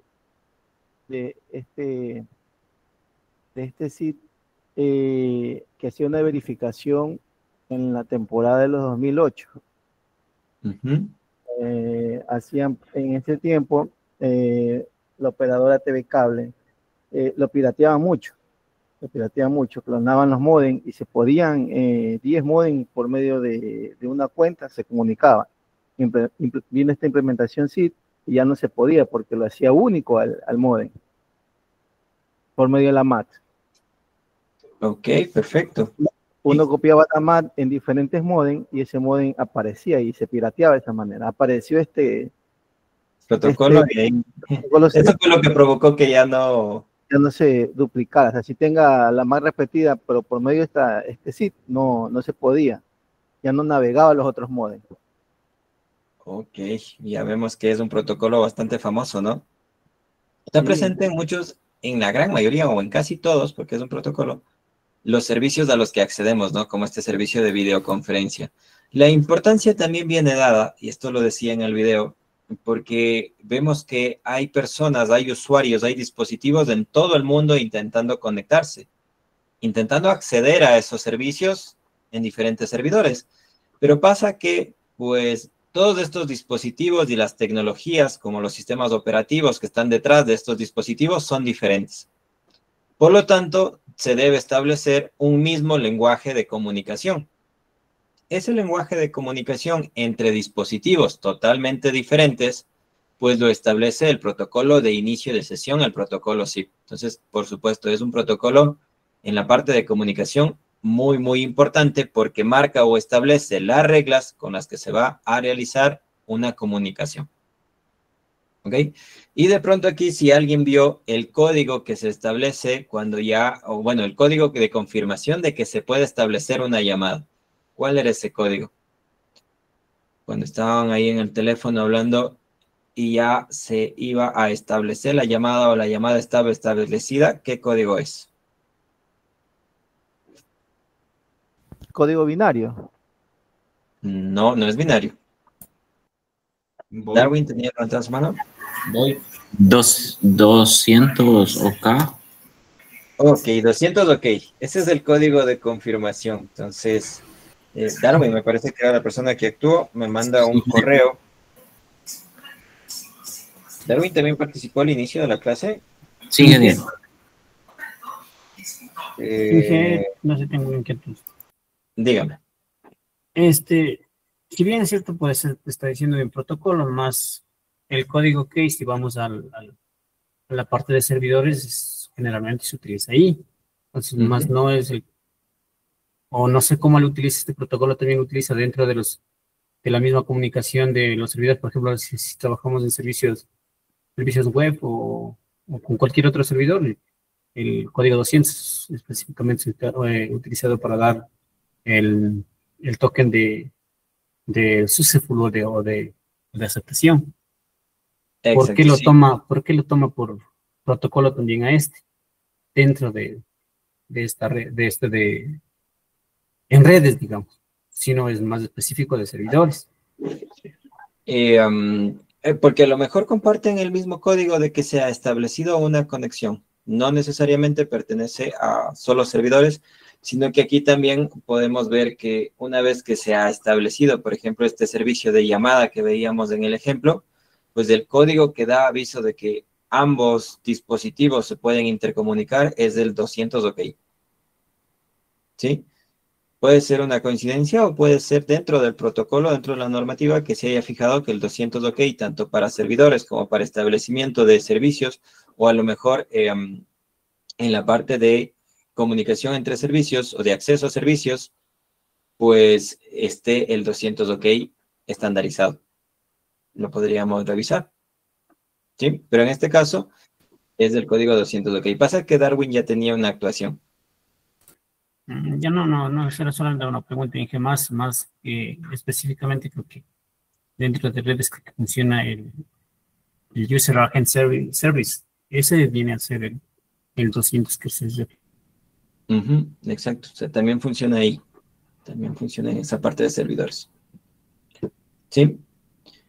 Entonces, como vemos, es un protocolo muy importante esa vendría a ser la culminación de la parte anterior y ahora pasamos a ver los diferentes tipos de backbone, que en realidad aquí lo vamos a ver más que todo de manera conceptual. Ya tenemos este concepto claro, ¿no? Este backbone simplemente va a tomar el tráfico de las diferentes redes LAN, o a lo mejor pueden ser redes VLAN, ¿no es cierto? Redes LAN con redes VLAN, o pueden ser redes WAN, y ese tráfico necesita pues una red backbone para poder llegar a su destino, para poder gestionarse, etcétera, ¿no es cierto? ¿Qué es lo que tenemos por aquí en esta imagen? Pueden ser varias sucursales, pueden ser varios departamentos, con una capa de acceso en donde tenemos un montón de dispositivos conectados y también una capa de distribución, ¿no es cierto?, para poder enviar y recibir tráfico por la red. Entonces, el primer tipo, mejor dicho, de configuración corresponde a un backbone en serie. Tal cual, elementos en serie nos estaríamos refiriendo a elementos uno detrás de otro, o aquí en este ámbito de las telecomunicaciones también se los suele ubicar o se los suele encontrar como elementos en cadena. Es una de las topologías más sencillas. Entonces, ahí este backbone, por ejemplo, está compuesto por el cable. Lo óptimo sería, pues, monomodo, fibra óptica monomodo. Por ahí vemos un router, por ahí podríamos tener switch, que no solo trabajen en capa 2, sino también trabajen en capa 3, ¿sí? Y nos permitan, pues, manejar ese tráfico que hemos estado conversando. Muy bien, lo que les comentaba, ¿no? Al diseñar y solucionar problemas de este tipo, se puede ocupar una red troncal en forma serial. Pero vamos a tener algunos beneficios y más que todo, pues también vamos a tener limitaciones, que es lo que vamos a encontrar aquí. En la parte de beneficios, ya vemos que con las técnicas de multiplexación de la fibra óptica podemos lograr altas velocidades. En la red troncal, en serie, debido a esta configuración, estas altas velocidades pues pueden incluso incrementarse. Lo que buscamos también es eficiencia, ¿no es cierto? Y fiabilidad, es decir, confianza en que nuestros datos puedan llegar desde un punto A hasta un punto B, ¿sí? Y esto también, mucho de ello a día de hoy lo logra, pues, precisamente las técnicas de multiplexación, en donde lo que logramos es optimizar ese ancho de banda, ¿sí? Las redes troncales de por sí ya son más fiables que las redes tradicionales, y si mejoramos los equipos, los elementos de la red, vamos inclusive a incrementar. ¿Cuál es su gran punto débil? Que a lo mejor en la parte de escalabilidad, de reconfiguración, tengamos limitantes, ¿sí? A medida que la red crece, pues vamos a ver que ese tráfico organizado de manera serial, o ese tráfico organizado dentro de un backbone serial, necesita más elementos, necesita un cambio en la configuración, ¿sí? Y aquí sí, el punto crítico de este tipo de configuración podría ser que tiene, pues, un único punto de falla. Como los dispositivos están en serie o en cadena, el mal funcionamiento de uno puede afectar a los otros dispositivos porque están conectados, pues, de manera serial, ¿sí? Entonces, ahí tenemos los pros y contras. Aquí me gustaría hablar de dos cosas, ¿no? Por una parte, vimos la importancia de los protocolos que se mantienen en cuanto a la innovación en tecnología. Por ejemplo, podemos hablar de protocolos de interoperabilidad en el IoT, e inclusive empezar a hablar de protocolos entre modelos de lenguaje. Entonces, aquí ya podemos estar hablando de uno de los primeros protocolos en inteligencia artificial para que los grandes modelos de lenguaje, es decir, los LLMs, puedan empezar a interactuar, ¿sí? Este protocolo se llama MCP. Lo lanzó la empresa Anthropic, y ustedes saben que detrás de Anthropic, el LLM que trabaja es Cloud. Entonces, más que todo, para que todos estos servicios de IA que vamos teniendo, al igual que estos servicios de red, pueden intercomunicarse, también los servicios de IA, pues, lo van a poder hacer, ¿sí? Porque luego el gran objetivo, o bueno, no el objetivo, la gran tendencia que vamos viendo es que vamos a tener agentes inteligentes, ¿no? Este es un siguiente nivel. Yo sé que todos utilizan a día de hoy ChatGPT, Gemini, cloud, etcétera, ¿no? Pero todavía no se siente que estos servicios o estas herramientas de IA aterricen esas ideas en algo físico. Entonces, el siguiente nivel, que ya hay varios productos bueno, no varios, pero algunos productos en el mercado, algunos están en beta inclusive, que maximiza estas capacidades son los agentes inteligentes, ¿sí? Por supuesto, vamos a necesitar redes troncales mucho más fuertes, ¿sí? Que soporten capacidades de tráfico mucho más grandes. Porque lo que vamos a tener, por ejemplo, es un agente que se encargue totalmente de organizarles un viaje. Entonces, ustedes con un comando de voz, por ejemplo, están utilizando ChatGPT y le comentan que la próxima semana, de los días jueves a los días viernes, ustedes tienen planeado un viaje a la India, por trabajo o por negocios. Entonces, basta con ese comando. El agente inteligente va a revisar los vuelos, ¿no es cierto? En primer lugar, va a poder acceder a mucha de su información porque la requiere y la necesita. Va a revisar los vuelos, va a revisar precios, va a revisar hoteles, va a revisar taxis para que ustedes se puedan movilizar, va a revisar opciones de alimentación, etc. Y de su cuenta bancaria también realizará los pagos. En fin, pues ya tendremos un servicio, pero que cierre el ciclo, ¿no? Ya no solo nos da ideas, ya no solo nos da las mejores ofertas, sino que ahora automáticamente pues realiza todo. En la otra parte, en la India, pues vamos a tener un agente inteligente encargado de servicio al cliente. Entre estos ambos agentes debe existir una interoperabilidad para que se puedan comunicar, porque a lo mejor el agente inteligente de la India utiliza otra tecnología de otra empresa que el que estábamos utilizando nosotros. Sin embargo, tienen que compartir archivos, tienen que compartir información y necesitan también un estándar. ¿Sí? Toda esta información que va a viajar, que esto es básicamente a donde se está trasladando o se está transformando la tecnología, van a necesitar de redes troncales de por medio. Entonces, ya vamos un poco integrándonos a la idea que vamos a tener una revolución tecnológica que de paso todos los años se dice que la estamos teniendo, pero que cada vez va siendo más fuerte. Es como si pasáramos, por poner un ejemplo, a lo mejor un tanto exagerado, de lo que veíamos de autos que eran llevados por caballos a tener pues autos con motores, ¿no? Por poner simplemente una analogía de lo que estamos viviendo a día de hoy. Como conclusión, toda tecnología va a tener mejoras y vamos a tener también como sociedad cambios a cómo nos manejamos frecuentemente en el día a día. La infraestructura tecnológica también va a tener que soportar todo este tráfico de la red que vamos a empezar a producir aún más. Si ya a día de hoy, pues generamos cantidades muy altas de tráfico en la red, en especial de video, pues vamos a tener aún más, ¿no? Vamos a poder generar o vamos a poder tener dentro de nuestra red a un tráfico mucho más amplio, ¿ok? Entonces, eso es algo que les quería comentar, la parte de interoperabilidad, que para ello tenemos estándares, son normas generales para todo el mundo de cómo se van a cumplir ciertas reglas. Y por otro lado, pues del crecimiento de las tecnologías que demandan, pues, troncales y redes de nueva generación mucho más versátiles, ¿sí? No sé si de pronto alguien aquí tenga alguna pregunta, algún comentario que quisiera participar. Juan Daniel.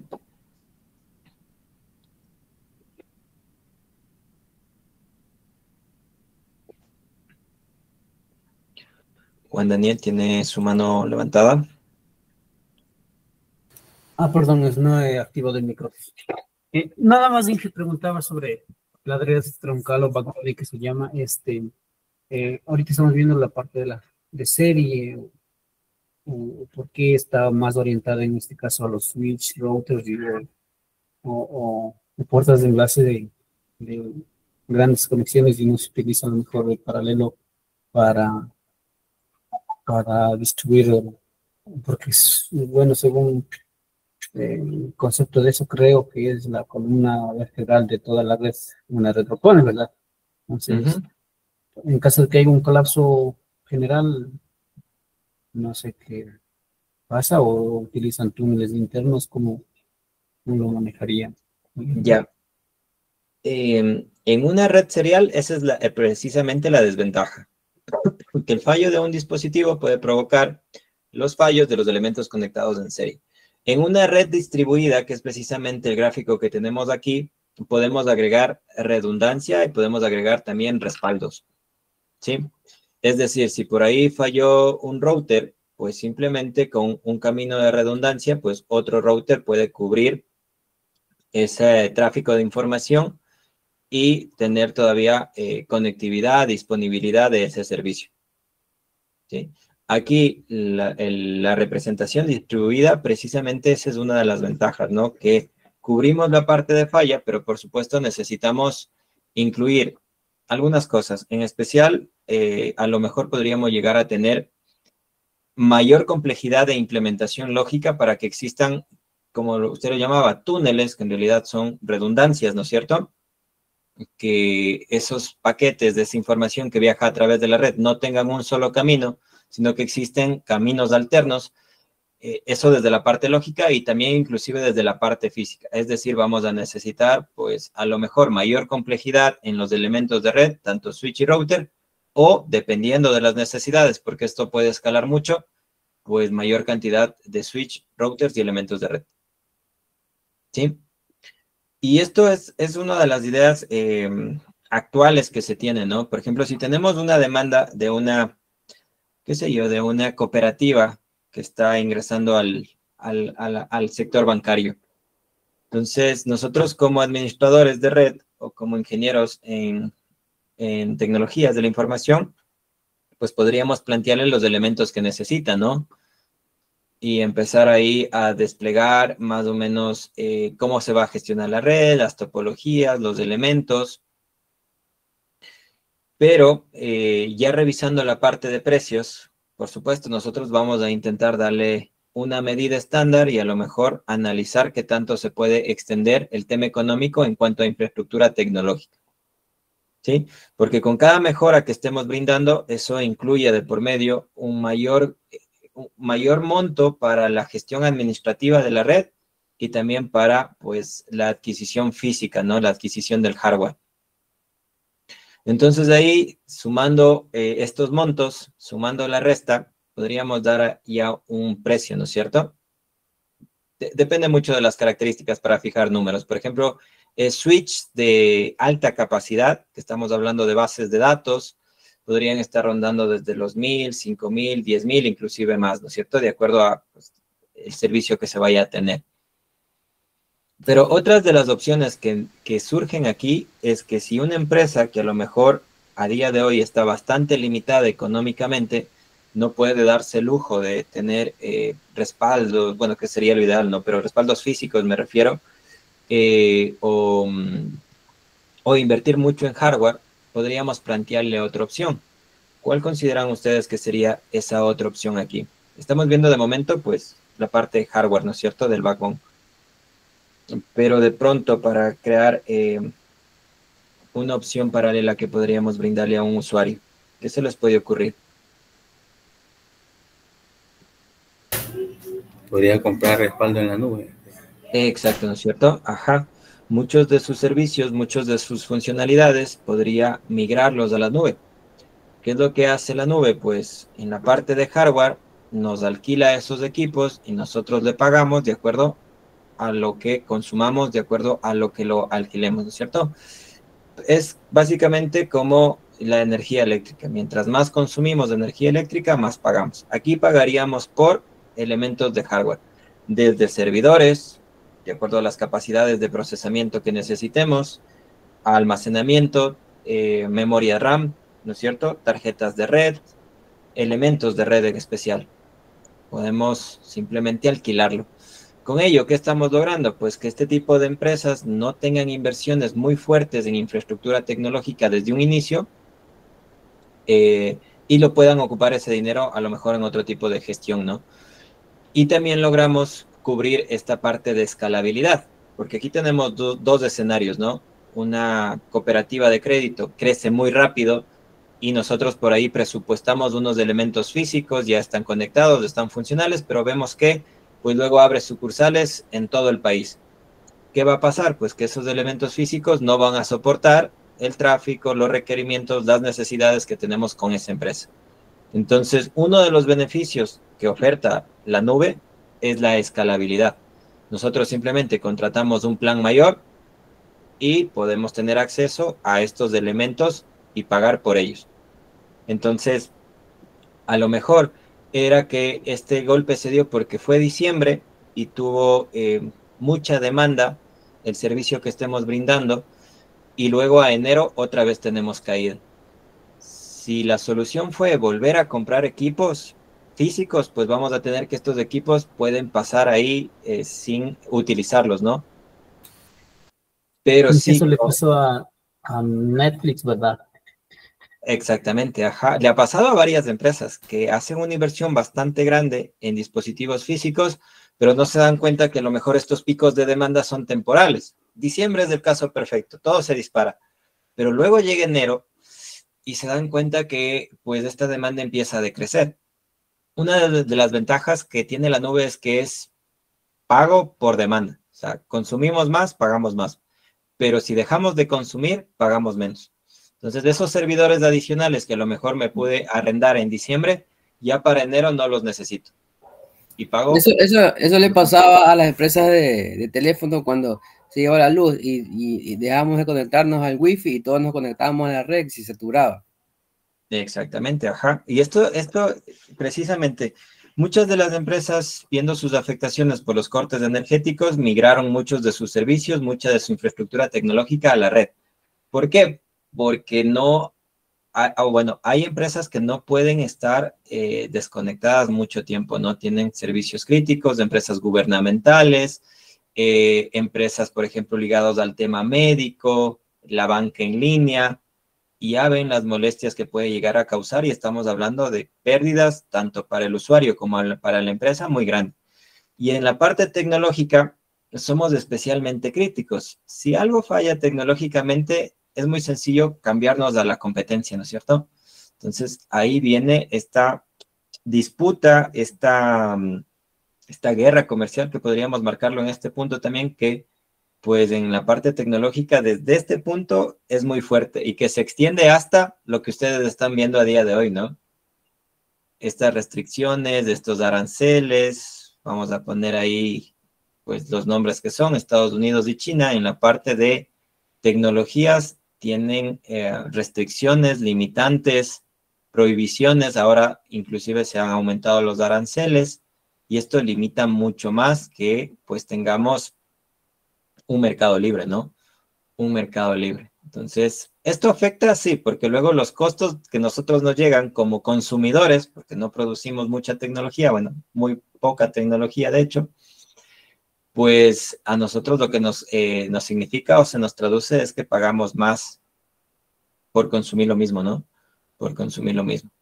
Entonces, esta guerra tecnológica es muy fuerte porque los países, los estados que tengan tecnología propia, que sean creadores de tecnología, que innoven en tecnología, es como si tuviesen pues petróleo básicamente, ¿no? Es la moneda actual, la tecnología. De hecho, hace unos días alguien ponía un Twitter, ¿no? En X, algo muy interesante, que se puede medir las capacidades de un país teniendo en cuenta cuántos drones va a ser capaz de fabricar. Para comparar países, ¿no? Podemos compararlos con diferentes sectores económicos, pero que a día de hoy se los pueda comparar por cuántos drones va a ser capaz de fabricar, es un dato interesante que nos refleja por dónde están yendo las cosas, ¿no?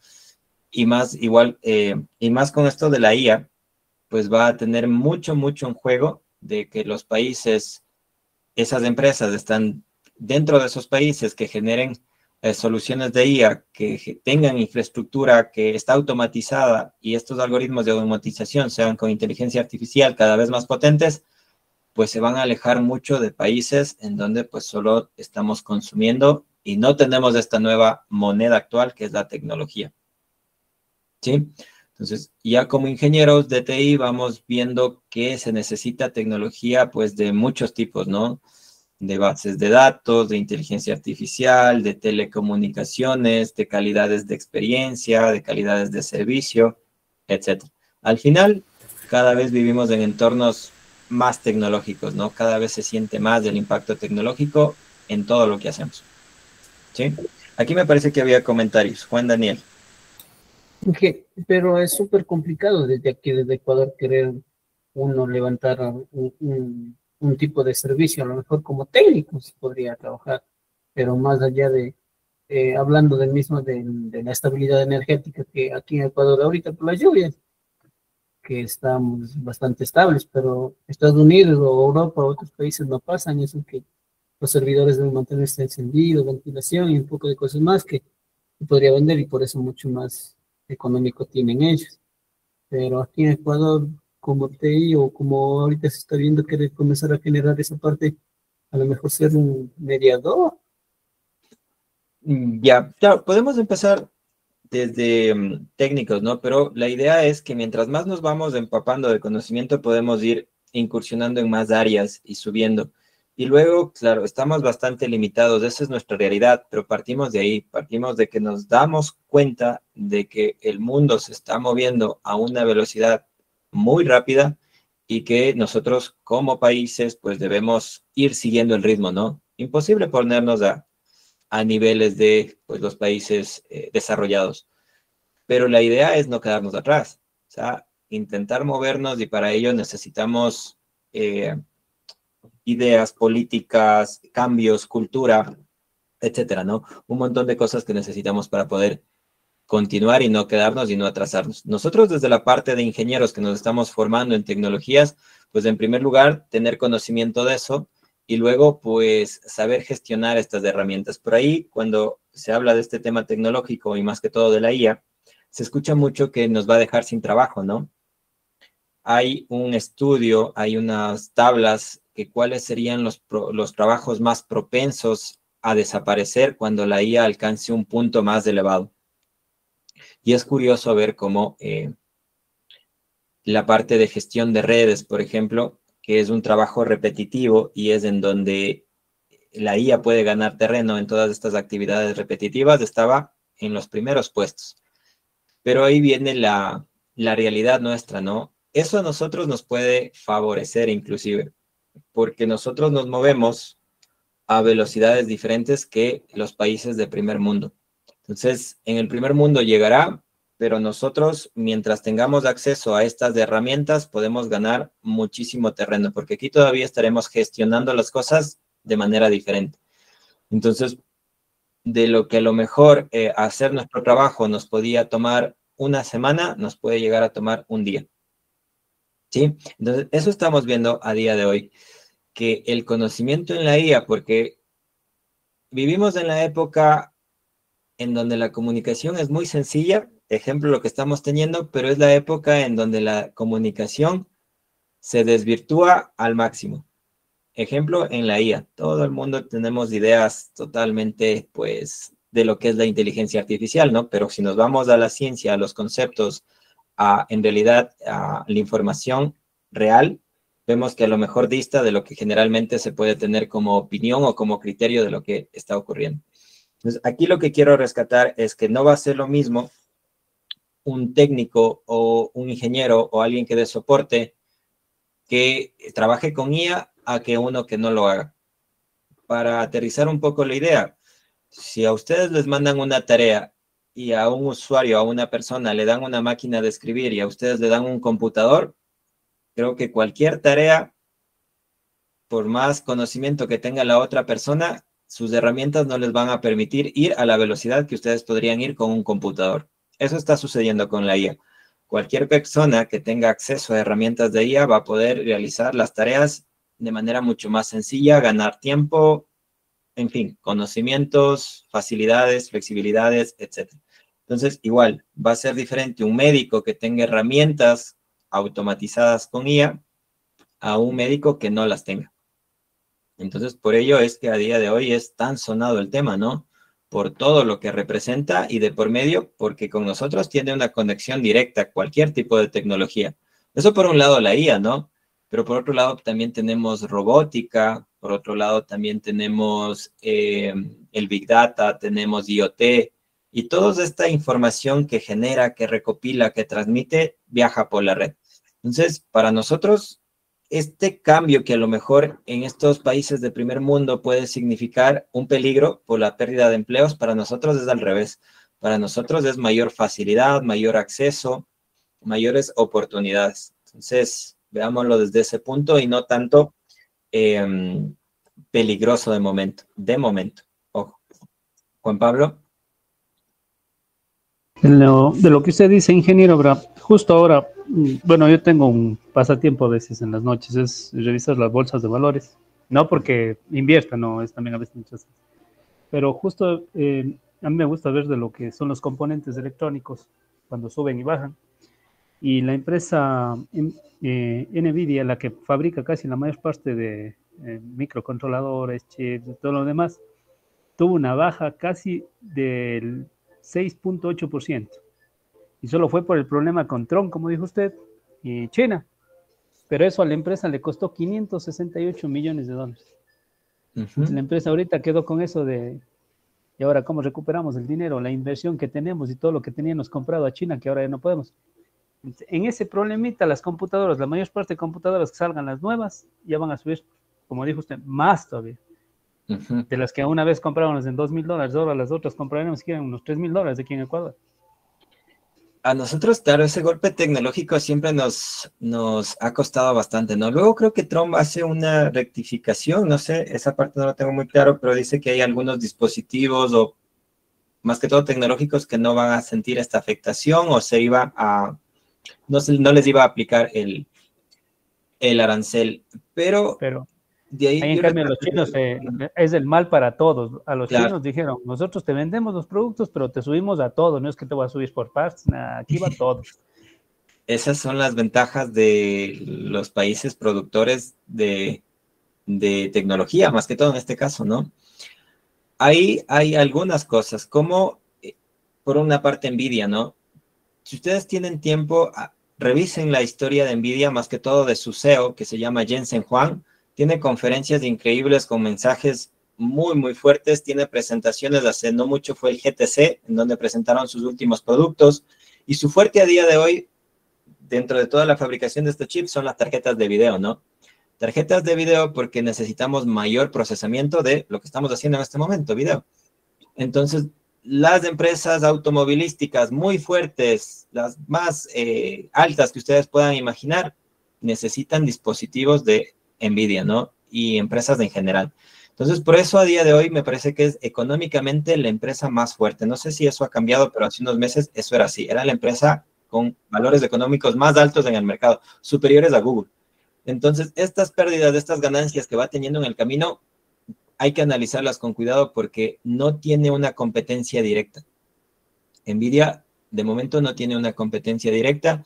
Y mientras más se mueve la IA, más empresas necesitan de estas tarjetas gráficas y también de lo que genera a nivel de servidor. Las capacidades de procesamiento que se puede llegar a tener con NVIDIA, que esto lo lanzaba hace 2 semanas, me parece, son altísimas, altísimas, altísimas para cubrir las demandas que vamos a tener como usuarios. ¿Sí? Entonces, el tema es súper, súper interesante y ahí tienen una historia de por medio muy grande desde todos los sentidos. Revisen en qué trabajaba antes de empezar en el ámbito tecnológico, pues el CEO de NVIDIA, que se llama Jensen Huang. ¿Sí? Ernesto tiene un comentario. Bueno, eso de las tarjetas gráficas también se ha visto afectada por el consumo masivo que utilizan para minar criptos. Por ejemplo, en México hay personas que se dedican netamente al negocio de minar criptomonedas y no son una, sino son cientos de tarjetas gráficas. Entonces creo que, o sea, la demanda también que ha incrementado ese tiempo también como que hacen incrementar el valor de las gráficas, se podría decir, ¿no? Eso es verdad. Pero dicen que, o sea, que lo utilizan eso por el procesamiento por los cálculos lógicos que puede hacer. Ajá. Es que una tarjeta gráfica puede tener mejores cálculos, mejor procesamiento, ¿no? Mejor procesamiento, que estamos hablando de cálculos numéricos y también cálculos especializados, ¿sí? Entonces, es verdad, las tarjetas gráficas con el minado de Bitcoin se dispararon muchísimo, pero como ha bajado la tendencia, todas estas granjas que habían de minado venden a precios exorbitantes. Si por ahí tenían, qué sé yo, 1000 tarjetas gráficas, granjas enteras de tarjetas gráficas, las están vendiendo a las compañías que necesitan para la parte de IA, ¿sí? Entonces, esa es una realidad. De momento vemos que la parte de Bitcoin ahí, eso no estoy muy al tanto, pero creo que ahora, si lo comparamos hace unos años atrás, ha decrecido bastante, ¿no? Ya no se escucha los precios que se llegó a escuchar en ciertos meses. El problema fue, ingeniero, que mucha gente se aprovechó de las criptomonedas para estafas y empezaron a hacer estafas piramidales. Fue un problema. Fue bajando, porque en la pandemia todo el mundo quería tener criptomonedas. Pero después la gente empezó a estafar a más gente, y ahí ya por eso está bajando bastante también. Es verdad. De hecho, en Ecuador hay varios casos abiertos, hay condenas de estafas de este tipo. Sí, hay personas que están en la cárcel y lastimosamente personas que se vieron afectadas por, pues, este tipo de prácticas, ¿no? O de malas prácticas, mejor dicho. Entonces, bueno, hemos dejado planteado sobre la mesa un tema muy importante y más que todo hemos hecho un análisis de la situación actual, ¿no? De cómo en el mercado tecnológico tenemos un efecto mariposa, que si hay un aleteo en Norteamérica o en China de una mariposa, para nosotros nos llega pues un tornado, ¿no? Nos llega una tormenta, nos llega algo multiplicado por 100 veces porque pues necesitamos consumir y terminamos pagando precios más altos con economías más bajas, que eso es lo más contradictorio, ¿no? Tenemos economías menores, bajas, sin embargo nos cuesta pagar casi que el doble por un producto. Eso es una contradicción, ¿no? Bien, en este punto simplemente me voy a pasar a la parte del trabajo del taller para aprovechar estos 9 minutitos que tenía pensado tomarme unos 15 minutos de la clase para explicarlo, pero creo que sí, totalmente nos alcanza mientras pues se termina la clase. La parte de tipos lo complementaremos la próxima semana y de momento vamos a revisar la tarea, ¿no? Como les había comentado, en la parte de tiempos, lo de 5 minutos, eso sí se mantiene, pero de pronto alguien se demoró más haciendo las conexiones, explicando, etcétera. Los 8 minutos son simplemente, pues, tentativo, ¿no? Puede ser el doble, puede llegar incluso a 20 minutos. En los ejercicios tenemos 3 ejercicios conceptuales, los cuales requieren diapositivas. Se debe visualizar su rostro y lo ideal es exponer, no leer, ¿sí? Lo ideal es exponer, no leer. Para la parte de preguntas hay que elaborar 3 y aquí hay que explicar por qué una es correcta y por qué las otras son incorrectas, ¿sí? Porque a lo mejor en las otras opciones podemos poner opciones que ya solo leyendo nos damos cuenta que no, que están muy alejadas de la opción correcta y ese no es el objetivo, ¿no? Sino poner algunas opciones que nos permitan analizar el por qué una de ellas es mejor que las otras o a lo mejor porque es la única opción correcta para el compañero que le toque esta parte. ¿Sí? No sé si tienen preguntas aquí. Sí, ingeniero. Al respecto de esas 3 preguntas, usted mencionó que se tratan de realizar 3 preguntas conceptuales. De esta parte no la tengo muy clara, no la logro captar bien, por lo que son... ¿Usted me indica que hay que hacer 3 preguntas y 3 respuestas o solo las preguntas? ¿Me puede ayudar en ese sentido? Ya. Una pregunta, bueno, son 3 preguntas en total, pero cada una de las preguntas va a tener una única opción correcta. Lo que yo me refería es que debemos explicar por qué las otras no serían la correcta, ¿sí? Por ejemplo, aquí es correcta la opción A. Entonces, yo planteo la pregunta, ¿no? Y estoy explicando. Entonces, aquí, ¿cuál es la principal ventaja entre un velocímetro analógico y uno digital? Si quiero, explico inclusive los conceptos, pero digo, la respuesta aquí sería, pues tal, debido a que la situación, la conexión, los conceptos que hemos revisado es lo indicado. Y la opción B, si analizamos la opción B, no sería la adecuada debido a que, y la opción C tampoco sería adecuada o sería la correcta por qué, o debido a qué, o por tal circunstancia. Es decir, explicamos tanto la opción correcta como también las opciones incorrectas, por qué no serían las que debamos de elegir. ¿Sí? Y eso, pues lo exponemos. Eso viene seguida, me imagino, de la exposición que realiza el compañero o en lo principal.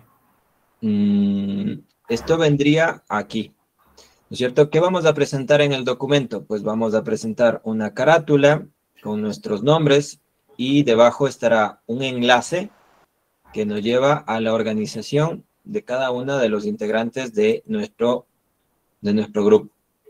¿Sí? Entonces, por ejemplo, aquí al estudiante 4 le tocó la parte de preguntas. ¿Qué voy a encontrar aquí en el estudiante 4? El video, ¿no es cierto? El video en donde él está explicando estas preguntas, el por qué esta opción es correcta y por qué las otras no. Y de pronto aquí el documento PDF con las preguntas. O a su vez, lo que sería ideal es en el mismo documento general, solo esa pregunta va a tener ahí, pues, el desarrollo. Las otras preguntas, ese desarrollo ya va a estar en las diapositivas y en el video. Me explico mejor. Si me tocó, por ejemplo, la pregunta 1, ¿qué voy a encontrar dentro de ese estudiante que le tocó la pregunta 1? El video explicando, ¿no es cierto? Y las diapositivas que utilizó para explicarlo. ¿Sí? Perfecto. Ahora, si me tocó la pregunta 4 o 5, ¿no es cierto? Si me tocó la pregunta 4 o 5, voy a encontrar el video de la práctica y el archivo de Packet Tracer. ¿Sí? Y con ello, pues, dígame. Y el video también ahí tendría que ser la práctica del Packet Tracer, ¿no, Inge? Claro, ajá. La idea aquí es que tengamos mayor facilidad de que cada uno vayamos haciendo una parte de la tarea, pero al final la tarea es de todos, ¿no? Es un conjunto.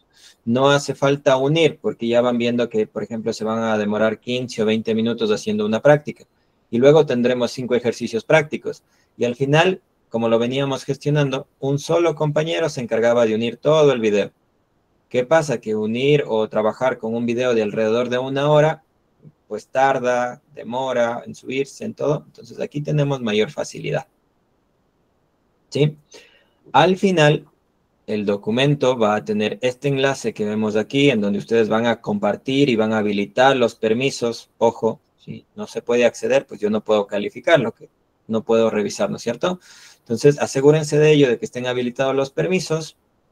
Y este enlace será subido una vez que ustedes hayan revisado que todos están cumpliendo los ejercicios, ¿no?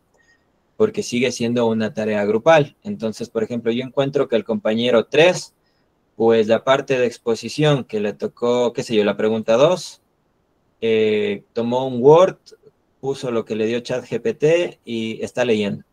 Claro que cumple con presentar la actividad, pero no cumple con las indicaciones que hemos fijado. Entonces, sería una nota que se reduce para todos. ¿Por qué? Porque era responsabilidad del grupo presentar el trabajo de mejor manera, de la mejor manera. Entonces, al final sigue siendo una actividad grupal, sino que cada uno su partecita la va subiendo a una carpeta en específico. ¿Sí? Sí, bueno, en esa parte sí lo tengo claro. Pero, por ejemplo, con respecto a los videos, o sea, si cada estudiante hace, o sea, su video, vendrían siendo algunos videos, ¿no? Claro. Ya no sería un solo video. Como por ejemplo el de las preguntas, que son, de ahí salen como 3 videos, porque son 3 estudiantes. De ahí de la 4, que es una práctica, sale otro, de las 5 sale otro video. Entonces, ahí sí, como ustedes se organicen. Por ejemplo, un solo estudiante podría hacer la parte de preguntas, del ejercicio de preguntas. Podría ser un estudiante y haría, pues, esa parte 1. Otro estudiante la 2, otro estudiante la 1, otro estudiante el ejercicio 4, otro estudiante el ejercicio 5. Como ustedes se hayan repartido el trabajo. El asunto es que tiene que ser mayor a 5 minutos. Claro, mayor a 5 minutos. Ok. Aquí igual, por ejemplo, me preguntaban, ¿no? Si se pueden utilizar otros dispositivos, otros routers, se puede hacer como ustedes consideren, pero lo que se debe visualizar en la práctica aquí es que inicie desde que ustedes conectan los dispositivos, inclusive desde que los eligen, ¿no? Eligen, los van ubicando, los van conectando, van configurando, y listo. Al final hay conectividad de PC0 a PC1. Igual acá. ¿Sí? Ingeniero, me voy a demorar 3 días en eso. No, ¿cómo no vamos a ver? Si esto ya está prácticamente hecho, lo hicimos la semana anterior. Sí, esto lo hicimos la semana anterior y este es incluso menos del que está aquí, es una partecita menos. Es decir, si su compañero hizo esta parte, ustedes ya simplemente ya pueden ver y pueden... Le adaptamos la otra que falta prácticamente. Claro, pero tienen que armarlo desde cero, ojo. Pero ahí ya pueden coordinar, ¿no? Pueden preguntarse y de hecho, pues sigue siendo una tarea grupal. Si tienen preguntas, dudas, la tarea es para todos. No voy a hacer solo mi trabajo, me tocó el 4 y ya. Porque luego muchas de las preguntas del test, del examen, van a ser sacadas de aquí mismo. Para ello están coordinando como grupo. ¿Sí? Y otra preguntita, Inge. El video digamos, del ejercicio 5, por así decirlo, tendríamos que hacerlo, o sea, grabando desde un principio cómo o sea, cómo le hacemos todo. Y de ahí tocaría adelantarlo un poco para que obviamente no sea tan largo el video, o solamente ya tenerlo hecho y irle solamente explicando y no, desde cero. Desde cero, ¿no? Tómense nomás el tiempo que requieran, ya digo 20 minutos, 30 minutos, no hay problema, tómense nomás el tiempo. ¿Qué pasa si yo hago esto? ¿No es cierto? Y yo cojo y digo, bueno, este es del ejercicio 5 y aquí puedo hacer ping de esta PC a esta PC y las redes troncales son estas autopistas y listo, gracias. No, ahí van a tener una nota baja. ¿Qué es lo ideal? Pues que ustedes van y se van acá a la parte de switches, que aquí pues está bloqueado, ¿no? Porque es una práctica ya definida, pero se van a esta práctica de switches, toman un dispositivo, lo ponen. Toman otro dispositivo, lo ponen y van conectando. ¿Por qué?